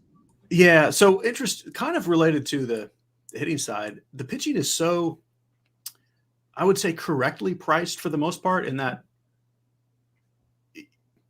I don't think anything's popular. I want to say, well, you can fade this guy because of ownership. You don't have to fade anyone because of ownership, I don't think. Strider and Cole are great, but they're not. Neither is super likely to put up a ceiling game in this spot, and they're priced like you need them to. So, no. Strider will still be popular just because there's enough lineup builds on DK at least where you can get to them.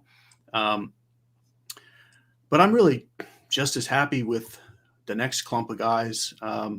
Darvish is my favorite of the next group. Sonny Gray, very close to him. But on DK, where we're getting almost $2,000 discount, it's a pretty useful $2,000. It's a little bit less useful on FanDuel. So give me a little more Strider there.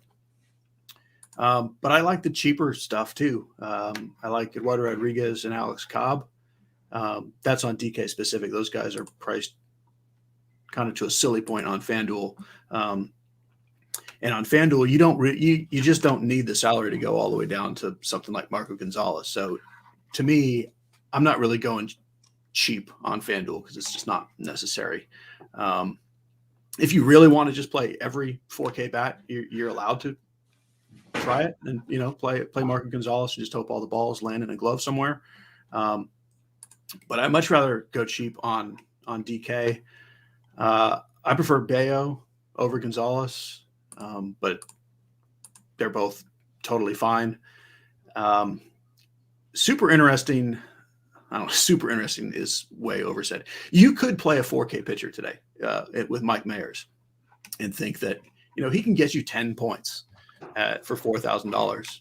So if you want to do like Strider, Mayer, or even a cheaper pitcher with Mayers and then just load up on the bats, I do have several of those lineups, just thinking that, okay, Strider and Cole don't get ceiling games because of the matchups. And then, yeah, you can win with 12 points from a 4K pitcher if all the top pitchers getting like 25 or even less. So I'm a little bit interested in Mayers as well. All right, Carty. Who do you like? I feel like you got something weird you're going to say. Nothing too weird. Strider and Cole are clearly the top guys in a tier all to themselves. On DraftKings, I think you're just pairing them and playing both of them in cash. Obviously, FanDuel, you can only play one. I think Strider over Cole. I like Marco Gonzalez more than Cheese does. Again, I don't think he's like strictly necessary on FanDuel, but I think even with FanDuel's pricing, Gonzalez is significantly cheaper enough from Strider and Cole that I don't have a problem playing him, especially in tournaments. Even in he has enough value where you could do it in cash, but I think I just play Strider instead. But when you look at the projections, like Gonzalez doesn't project that much worse than all the guys other than Strider and Cole. Like you have your Darvish and your Sonny Gray and whoever. Like Gonzalez is not that much below them. He's in such a good matchup against Oakland. It's good weather. He's a guy who generally goes pretty deep into games. Like he's not awesome. He's not a big K guy, but the matchup and the price are so good that I don't have any problem playing Marco, especially in GBPs. I think he's great. I think the Mike Mayers thing is interesting. I kind of agree with that. That's kind of where I'm at. I agree on DK, guys like Erod, guys like Cobb. Mackenzie Gore, who Cheese didn't mention, I think is right in that group with them as kind of ways to get off of the top guys. So that's kind of my pitching pool. All right. Well, seems pretty simple today. Well, not that simple. Seems like you got options today. Let's go ahead and Carty lead us off with catcher. The top catcher on the slate before you even think about salary is Nick Fortes in Coors because it's Coors and he's got the platoon advantage against Austin Gomber, and all like the top catchers talent wise are in tough spots. You have Rutschman against Cole, you have Smith against Strider. So Fortes at 2.9K on DraftKings is just like a stone lock in cash, at least. In GBPs, he's going to be super high owned, so you can do things to get different. I actually kind of really like the Rutschman, Will Smith one-off thing in GBPs because they're going to be so low owned. You're going to get leverage. But otherwise, just play Fortes. If you need someone in that range who's not going to be 25 to 30% owned, you can look at like Shea Langelier or Yainer Diaz or Higashioka or probably another 3 or 4 guys in that range that are all like the same. Higashioka. Yeah. I actually have. Higashioka is also French. Little known fact. Yeah. So I have no real names to add. I mean, the Fortes thing is, I don't know, at some point you might have certain lineups where you're so off the board everywhere that you can play like 2 or 3 Marlins, even in tournaments. I think it's fine, but I do prefer playing one of the cheap Frenchmen in his place, or Langelier. But yeah, I think spending up to be wildly different is interesting. Perez would be my favorite. Raleigh would be second. And then, Rutschman or Smith against the good pitchers. All right. I'll start us off with first base. By the way, Rutschman plus 1075 to hit a home run over on Bet 365. Turd bump today. Absolutely silly number. That is the Bats' favorite home run bet of the day. FYI. I'm not surprised. They keep putting him at over plus 1,000. I bet him like 6 times in the last 2 weeks, and I have no idea why. I also don't understand his splits versus lefties versus righties. Yeah, silly. But Cheese, go ahead and start us off the first base. I'm I'm not crazy high on Garrett Cooper. I don't really like him outside of stacks, just because you can play, Pete Alonso or Matt Olson or Anthony Rizzo or something instead of him. Rowdy Tellez a little cheaper. That's kind of my favorite group.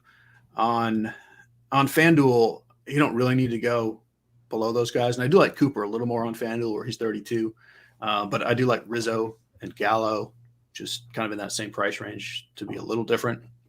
But the DK cheap stuff, it's interesting-ish. I like Detroit better when it was Daniel Lynch, but I still don't mind a little Torkelson, also from France. Torkelson. Yes, exactly. You can throw a bunch of darts on home runs like Jesus Aguilar and Tristan Mikasas, Sukasis, Nelson Cruz, Mark Vientos. Like, there's a ton of these cheap first basemen that could hit a home run in the midst of their going, 1 for 4 with 3 strikeouts. So because the top guys are, other than Ohtani on DK, are kind of in tougher-ish spots, I don't mind just kind of random punts at first base. Yeah. Carty? Yeah, I agree. Like, Garrett Cooper's great, but you can only play so many Marlins, and I don't think he's a priority here. Rowdy Tellez on FanDuel at 2.8 actually projects slightly as the top play on the slate, basically tied with like Alonso and Cooper. So Tellez on FanDuel, I think, is great. On DraftKings, he's fine, but I don't mind some cheaper stuff either. Like, you have Yuli Gurriel in the same lineup as Cooper, and he doesn't project that much worse. You have Spencer Torkelson. You have Justin Turner. You have Lamont Wade. So I'm fine getting with cheaper stuff, and obviously if you're doing the stack thing, play, whoever. Actually, I guess. I mean, we do have our favorite Jose Abreu in the Astros stack tonight, but We do. I was wondering why Cheese didn't bring him up. Yeah, who could say? Yeah, he is. He's bad. He's old and terrible, but he's still going to get like runs and RBIs because the Astros want him to get them. And I mean, I could hit 4th for the Astros and I would get some runs and RBIs. That's not saying too much. I looked up your Fangraph page, Cheese, once. I'm also not great. Yeah. Carty, go ahead and start us off with second base. Altuve, by the way, looks like he's the number 1 projected guy for the bat. Also, plus 850 to hit home run tonight, which doesn't make sense either. Bet 365, guys. Go sign up for a lot of home runs there. Yeah, he's one of the Bats' favorite home run picks tonight as well. He projects well, definitely in your Houston stacks. You can do him as a one-off if you want, but I like him the most in the stacks. Much more reasonably priced on FanDuel at 3.2 than he is on DraftKings at 5.3. But on FanDuel, you also have John Birdie right in that price range leading off in cores. You have Ryan McMahon right in that price range in cores. So you're kind of just picking between them. I think Birdie's the guy that I like the most. But you can play him in other positions, so you can certainly think about Altuve. On DraftKings, where like all the best guys are expensive, I think this is a spot you can just punt. Like, especially if you want to go double aces and you want to load up on some of the more expensive bats at other positions, like you can just punt with like Bryce Terang or Michael Massey or Colton Wong or Eduardo Escobar. Like, you can do anything like that if you want at second base, because it's really a gross position. Like, even if you're going to go cheap on FanDuel, the guy is probably like Zach McKinstry leading off against Mayers for 2.5, but even he's 4K on DraftKings. So like just, I think if you're not going all the way up to like Altuve, basically, I think you just punt it with someone gross and spend the money elsewhere. Yeah. This position is nonsensical for such a big slate. Like, it's horrible. I think if you are going to play Birdie, tweet on FanDuel, probably play him at second. Like, I think it's the weakest of the positions. Yeah. I like Torres. He's kind of the only guy I kind of like at all on his own. So otherwise, yeah, I'm on board with like, this is the spot you just punt with a guy in your stack, or even just random punt with a guy not in your stack, and just hope he gets a point. You got to get at least 2 if you get it at 1. So hope you get 2. Yeah. And before we get to third base, don't forget our sponsor, Fanduel. Sign up now for $1,000 no sweat first bet if you're in a legal sports betting state. Terms and conditions apply. Also, Dinger Tuesday. One of the best promos out there over on Fanduel. Don't forget to opt in, or else you'll feel like a real dum-dum when you don't get those free bets afterwards. Cheese, go ahead and lead us off at third. It's obviously always a little better at third base. Devers is definitely my favorite guy. Worth spending up on. Bregman's okay. I like Suarez a good bit. Austin Riley. I'm interested in the Braves as a stack. This rookie for the Dodgers is probably going to be pretty good, but not necessarily right now. They're kind of stretching for arms at this point.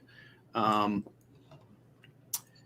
would rather just punt at other positions, but I mean, you can do it. You could play, Brett Beatty, or on FanDuel you might play Jean Segura. Another Frenchman. It's amazing how they're all over the place. Once you start looking for them, it's like how do they not win every time in the Olympics? Well, you forgot about JP France and Ty France. They're not from there. Don't be silly, Grant. We don't just make up people being from France just because of their name. Like we're trying to do a serious show here. So Jean Segura. You don't really pronounce the A. It's just Jean Segura. I think that's it. I do like spending up at third. Give me as much Devers as I can get. Give me Suarez. Give me some Riley. All right. Carty? Yep. It's definitely DraftKings where Birdie's not at second base. Like you can think about playing him at short or thinking about playing him at third rather, or the Frenchman on his team, obviously. Otherwise, there's not a lot of great stuff value-wise. It really is kind of just like, one-off Devers, play Bregman in your Astros stacks, one-off Eugenio Suarez. On FanDuel, if you're playing Birdie at second, you still have the Frenchman. You have Ryan McMahon, who's eligible at third. You have, again, I think Bregman, even at his price, or Eugenio Suarez at his price on FanDuel are fine. That I don't think you have to stretch too much at this position. Like the top guys are kind of the top guys, and they're well priced, and that's kind of it. Much just throw them in your stack or play the top guys. All right, Carty, short. Willy Adames, who is facing a pitcher who is very much not from France, is a good play tonight. He's got good power, in a good park for it. Well priced relative to the other top guys of the position. Like he projects every bit as well, or better actually, than guys like Bobby Witt, Lindor, Swanson, Bogarts, Correa, like the whole thing. So, and he's cheaper than like all of them on both sites. So I think Adames is great. I think if you need to save a little bit of money on DraftKings, guys like Garrett Hampson, guys like Mlb Dfs, I think are totally fine. On FanDuel, you have Fernando Tatis, who a lot of times you rather play in the outfield. I think you can think about him at short tonight, but you have that flexibility. But he's leading off. He's against Gore. He's got the platoon advantage. Tatis is great. And otherwise, if you got to get real cheap, maybe it's like Willie Castro or somebody gross. But, you can think about playing those other top guys, the Swansons, the Witts, the Javier Baez, certainly as a one-off and in a Detroit stack. But yeah, I don't think you have to dig too deep at shortstop either. Yeah. You right there with them, Cheese? Same basic group. I like Adames and Baez. Definitely Tatis on FanDuel. I do. I'll just go back and say I think on FanDuel, if you're playing John Birdie, just play him at second because these other positions are just better. Bobby Witt's kind of an unnecessary spend up, but fine if you just have money for some reason. I don't have anything too much to add here. All right. Well, lead us off with outfield. So this is where it all happens. I would say I like the top probably 6 to 10 outfielders better than pretty much any other players. Soler is going to be the mega chalk, and I'm fine with that. I'm playing some of him. If I have extra money, I'll play because they'll be not different but less owned than Soler. I'll go up to like Alvarez and Tatis, maybe Ohtani and Judge. That's kind of my top little group, followed closely by Acuna and Rodriguez. Kyle Tucker on Fanduel is way too cheap. And then on DK, Brian De La Cruz will probably be pretty darn chalky because he's cheap as well. I like the Oakland outfielders a good bit, Rooker and Laureano and Ruiz. You can play them together, or you can play certainly Rooker on his own. There's cheap stuff all over the place, like your Mickey Moniaks and Matt Vierlings and all this kind of weird stuff. But given how good the outfield is compared to the infield, like that's more why I'm okay just throwing random cheap nonsense at second base and even the cheap first baseman to spend up in the outfield instead. All right. Carty. Yep, I agree. High end of outfield tonight is very good. That starts with Soler. You're playing him in cash on both sites, or you're terrible. But the Astros guys, I mentioned, really like the Astros stack. So Alvarez, Tucker are great. I mentioned liking Tatis already. I think he's a really strong play. I like Ohtani a lot in tournaments as a guy who is probably not going to be played that much, but is Ohtani and still projects just as well as basically anyone else in the top tier. Julio Rodriguez tonight on FanDuel at 3-4 is a fantastic value. Kind of the same cheaper stuff. Some of the stuff that Cheese mentioned, the Mickey Moniak thing. You have Mike Tauchman for 2K on FanDuel. I think cheaper Detroit guys, especially guys with power, are really interesting. Riley Green is certainly in that mix. I like Teoscar Hernandez.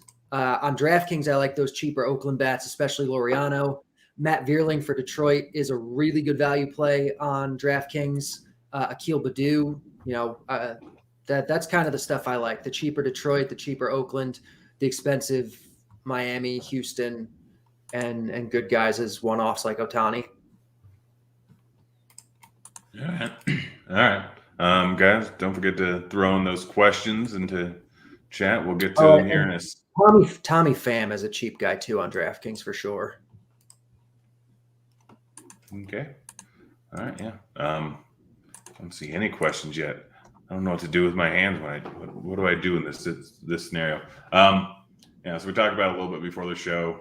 Rank the next 3 highest owned stacks after Miami. That's just the uber chalk, and I mean, we have a close to similar.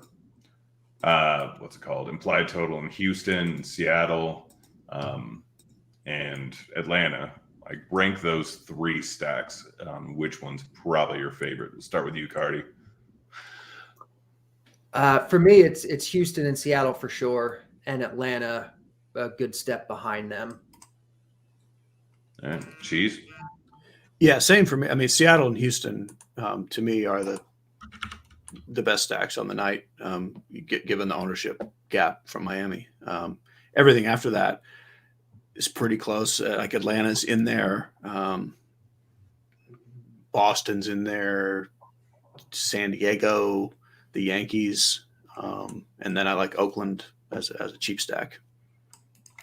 Yeah. So someone asked in chat if Carty mentioned Oakland, and are they chalk? I assume they're not chalk, but no, they don't project for much ownership at all. But some of their cheap guys are good values on DraftKings specifically. All right. We'll start off with you, Cheese. Incredibly tough question. 2 DK cash pitchers. Are you just paying up for the 2 top guys in cash? I don't think that's necessary. I mean, it's okay. I would have Darvish. If you can use the money, I would play Darvish over Cole. I mean, straight up, I would play Cole, but even though it's not a ton of money, I think it's a relevant amount. But if you can fit him, sure. All right. Carty, you stacking up the Brewers since you like Adames and Tellez? Yeah, Brewers are kind of one of those stacks I mentioned. There's like 5 or 6 below that, like Astros, Rockies, Mariners tier.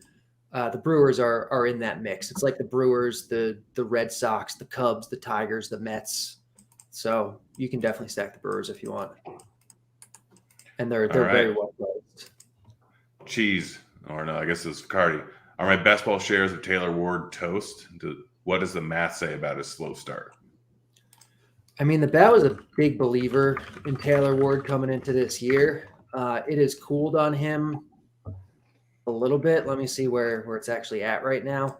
It still likes him. I mean, I know we're like almost at the end of May now, and people want to believe like, oh yeah, like we're like into the season now. We can really believe what we're seeing, and like that's just not true. We're still dealing with a lot of small sample sizes. Guys that we thought were really good at the start of the year are probably still really good no matter what they've done so far. Ward is still probably a good hitter. All right. Cheese. 4-man stack of French players viable on Fanduel tonight. I mean, always. I don't know which 4 you're thinking of, but I mean that's kind of the best correlation you can get, isn't it? right. Yeah, and then wave the flag. Yeah. Carty, do you like all the favorable point per dollar pitchers on the bat tonight? Favorites for DK GPPs? Did you say on the bat tonight? Pitchers, all the point per dollar best pitchers on the bat tonight. So I'm guessing Strider, Cole, Marco. No, I mean point per dollar, Strider and Cole aren't like up there. It's a lot of cheap guys. You have the Mike Mayers thing that we mentioned for 4K. You have Marco Gonzalez. You have Bobby Miller for 5.2, who I don't like the matchup. The Dodgers generally keep their guys on a short leash. I don't know if the ceiling is there, but the bat does think he's very talented. But I think I'd be more about Mayers, Gonzalez, maybe Bayo. And if you want to take shots on Miller, they're fine. I mean, there's enough to spend on tonight where if you're trying to get different, you can play guys like that. Before we had Mayers in there, I had like a very moderate bit of interest in him, in Miller, but now I don't think it's necessary. Yeah. Okay. Cheese, DK Cash, Vientos, or Walsh? I like Vientos ahead of Walsh. All right. Thoughts on a Mets stack, Carty? It's Buck Showalter's B-Day. Oh boy, got to play the birthday narrative. The bat likes the Mets stack tonight. It's, they're facing Drew Smiley. It's a good stolen base spot. Some of the prices on some of their guys are very good. So Mets look good to me. All right. And then Cheese, thoughts on Smiley for DKGBP? He has been really hit or miss. Tough matchup. Yeah, he did not make my player pool. There's too many good pitchers. I wouldn't be stunned if he was okay, but I'm not playing him at all. All right, another one for Cheese, actually. FanDuel single entry, Birdie and Tellez or Soler and Matan? Ooh, another Frenchman, Maton. I think that's pretty close. I would just rather get Soler in there as your Marlin than Birdie, so I would go that way. But I like Tellez better than Maton. Still give me the Soler side, but it's close. All right, Carty, Suarez or Riley for your FanDuel cash? I would take Suarez first. Obviously, he's a hit or miss type guy. Like I'd rather probably find the little bit extra to do like Bregman or McMahon or Jean Segura. But Suarez is fine. All right. Cheese, FanDuel, Cole or Strider? Strider. All right. Carty, is this guy crazy to pivot off of Marco Gonzalez to McGill? I like Marco considerably better than McGill tonight. All right. Cheese, can I stack the Dodgers versus Strider? I mean, sure. It's unlikely to work out, but it is still the Dodgers. I think the case to do it is they could just make him throw enough that he only goes 5 innings, even if he pitches great. And not that it's a bad bullpen either, but I mean, it's very moderately viable in MME. All right, Carty, what's the preference DK GPP pitchers you prefer? I got 16K to play with turning these tournaments. I'm guessing it would be the 4K guy and Strider or Cole and what's his name, Miller. Yeah, I mean, I think Strider, Cole, and the 4K guy works. 16K. You can also play pretty much anyone like under that 10K range. You can play like Erod, Gore, Cobb, and like Marco Gonzalez works. So play around with it, do what you will. All right. Cheese, best FanDuel tournament pitcher. It's Spencer Strider. All right. Carty, Yordong and Moniak or Soler and De La Cruz? DK. Is there a format? I'm guessing tournaments. So Soler, the Soler option is the better option. In cash, you're definitely playing that. In GPPs, that's going to be the higher owned option. So it really depends on the rest of your lineup if you can have that kind of ownership in it. Yeah. Cheese, what about Cobb? I like Cobb a fairly good amount in tournaments. Like I'm playing him ahead of Gore, and I like him about even with Erod. Like there's enough pitchers that he's not like super high on the list, but I do like him. All right. Carty, Cobb and Morel or Erod and Bregman? Erod and Bregman. Okay.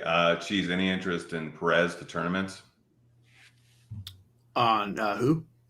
Oh, Yuri Perez. Yuri Perez. Yeah. Not tonight. Like I'm not totally afraid of using him in cores so much as it's just so not necessary because of what's available on this slate.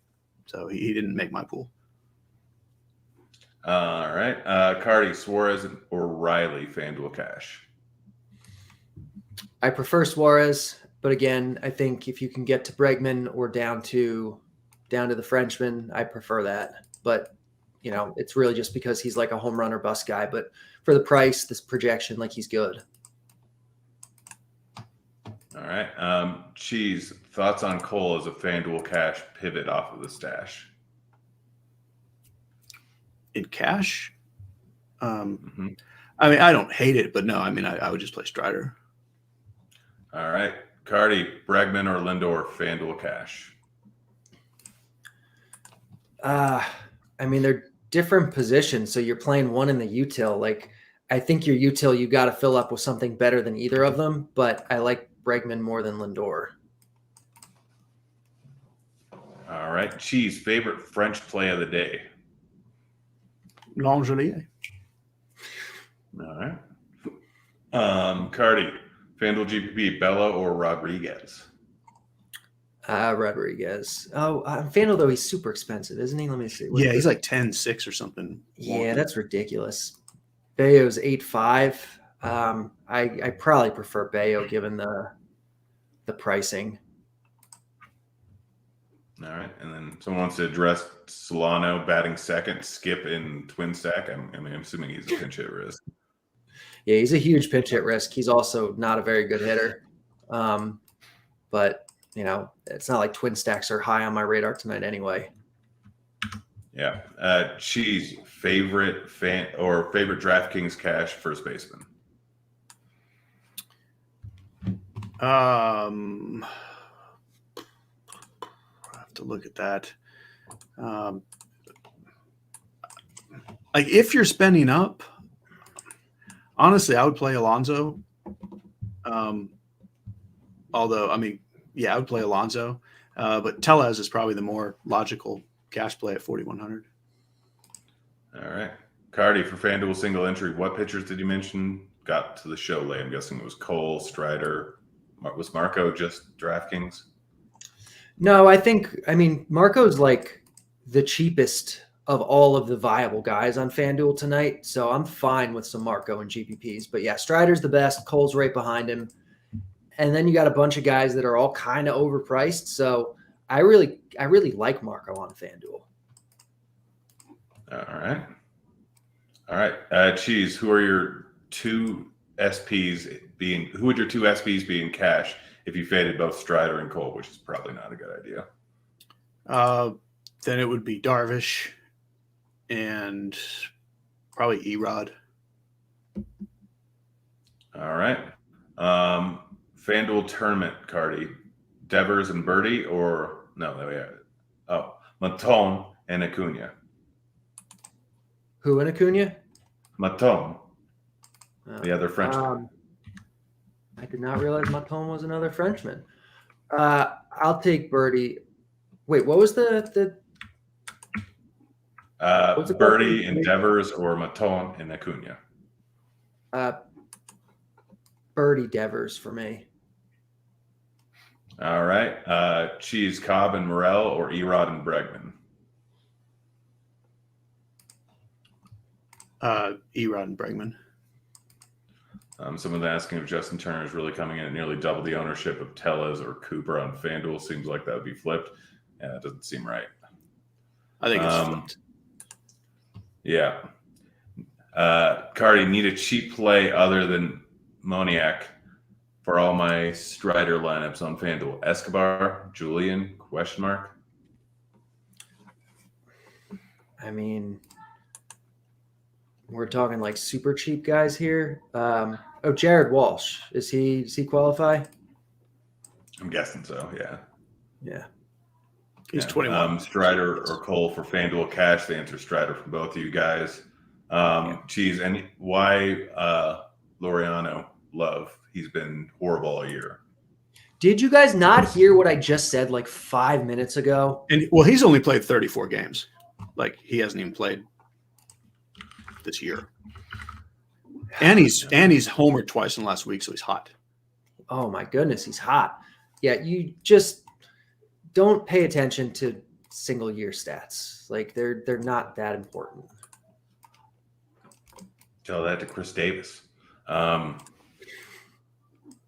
All right. Cheese, FanDuel single entry. In your article, you said you weren't doing a lot of 4 stacks.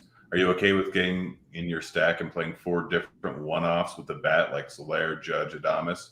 And will you yell at me prior to playing Cobb on FanDuel? Well, definitely not yell at you for playing Cobb on FanDuel. And I do love getting 4 great one-offs if they're all good. Like if you can get Soler, Judge, Adames type bats, yeah, do that.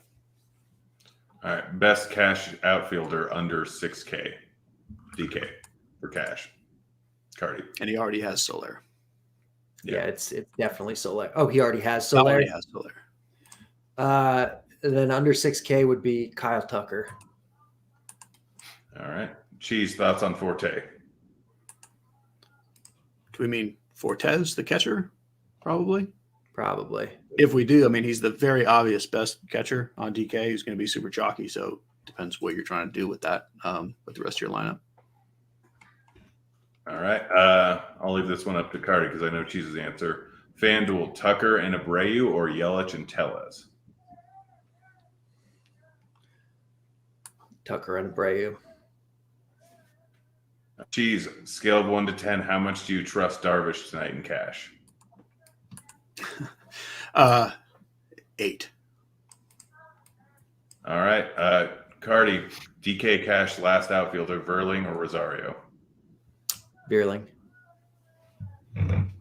All right. Cheese, Vientos or Maton in FanDuel GPP? I would lean Vientos. Cardi, is there a rationale for playing Erod SP2 in DK GPPs, or given the SP pricing available, would that be stupid? No, it's not stupid. You can certainly play him. All right. Let's see. Cheese, Rutzman or pay down for Bailey at catchers, DK single entry? I mean, if you can get Rutschman, I think that's a great tournament play, even a single entry. All right. Cardi, one-off Vasquez. Like Christian Vasquez, who Yeah. are we talking about? That's the one that's the only one I can think of off the top of my head. Yeah. Is he even playing tonight? He is playing. He's batting like 8th or 7th or 8th. I'm gonna say no to that one. I mean, just a bad catcher, not a lot to like. I'm gonna say no to that. If it like he's the only guy that like fits or whatever, like I guess, but even cheap guys, I think there's better ones. Yeah. Austin wants a home run lock. I have no lock, but sounds like the bat's in agreement with Rutzman and Altuve for Dinger Tuesday. DK Cash, best third baseman, 3,200 or below. Nothing is fantastic. I would be okay with Vientos. Or Escobar. That's about it, I think. All right. Carty, Verling, Marte, or give me a better FanDuel GPP play. I like Verling. All right. Maybe that is Terang a player? How come I haven't noticed Terang? Terang. He's the Brewers' second base. Brewers second base. Yeah, he's cheap enough. He's like 2-3 on DraftKings. You can pump with him. He's fine. I've not played enough DFS this year. Darn baby. Him or Solano? DK Cash. Definitely Terang. You're never playing a guy with like a 60% pinch hit risk in cash, so it's Terang. Cheese, best one-off tonight, Trout or Ohtani or Solar? I mean, with no other context, it's Soler. But I think we both really like Ohtani if you just want to be a little different. Someone makes a good point about Solano. He is starting against a righty. His pinch hit risk is only actually 7%, but he is still not a very good player and won't have the platoon advantage. All right. Carty, any interest in JP Crawford? Yeah, I mean, certainly in your stacks, I guess you could one off him, but that's one of the better teams tonight. I think we're out of questions, but someone said, hey, all touts say BVP isn't real at RotoGrinders. It's not that it's not real. It's generally that there's not a big enough sample size to quantify whether it's a true trend or not. Is that about right, Carty? Yeah, I mean, there are probably some guys who are going to do better against pitchers, but we're dealing with such small sample sizes that in addition, you have that one guy who maybe it's real for. You're going to have 30 more that because we're dealing with like 20 at-bats are just doing it randomly. So good luck picking out the real one. I'll take the other 29 guys and say it's not real and ignore it. All right. Cheese, do you like Diaz today against Marco Gonzalez? I mean, I don't even think he's one of my top 5 A's in an A stack, but that doesn't mean I don't have any of them just because of the salary and position. But no, I wouldn't say that I like him. All right. Darvish or Gray, Carty? Darvish or who? Gray. Gray. Sonny Gray. I think I prefer Darvish by a little bit, but it's close. All right. Cheese, Matone or McKinstry? I think people just want to hear me say Matone. Yeah. I would lean McKinstry in that one. All right. And I think we're at lock. All right. Doesn't look like we really have any more questions. Anything before we get on out of here?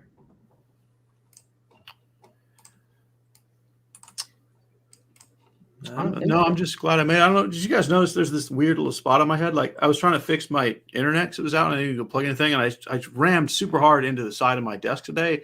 And it's like, you can't tell. It's like a legit just hole in my head. It's not bleeding head first into the side of your desk. Oh yeah. Like it has like this drawer that pulls out. And I was like, it'd be cool to be to ram my head into that. Yeah. And so, yeah, I was just like, if I had passed out, it would have been from that. Like there's definitely a legit hole in my head. Besides, I just thought it was hair growing in there. That would be amazing. Just one big red hair. There's one little patch right in the center. I feel like there's a cartoon character like that.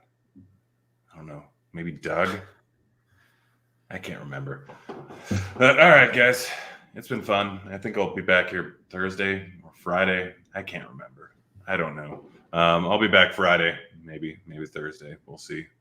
I'm going to go get some sleep. It's been fun, guys. We're out of here. Later, kids.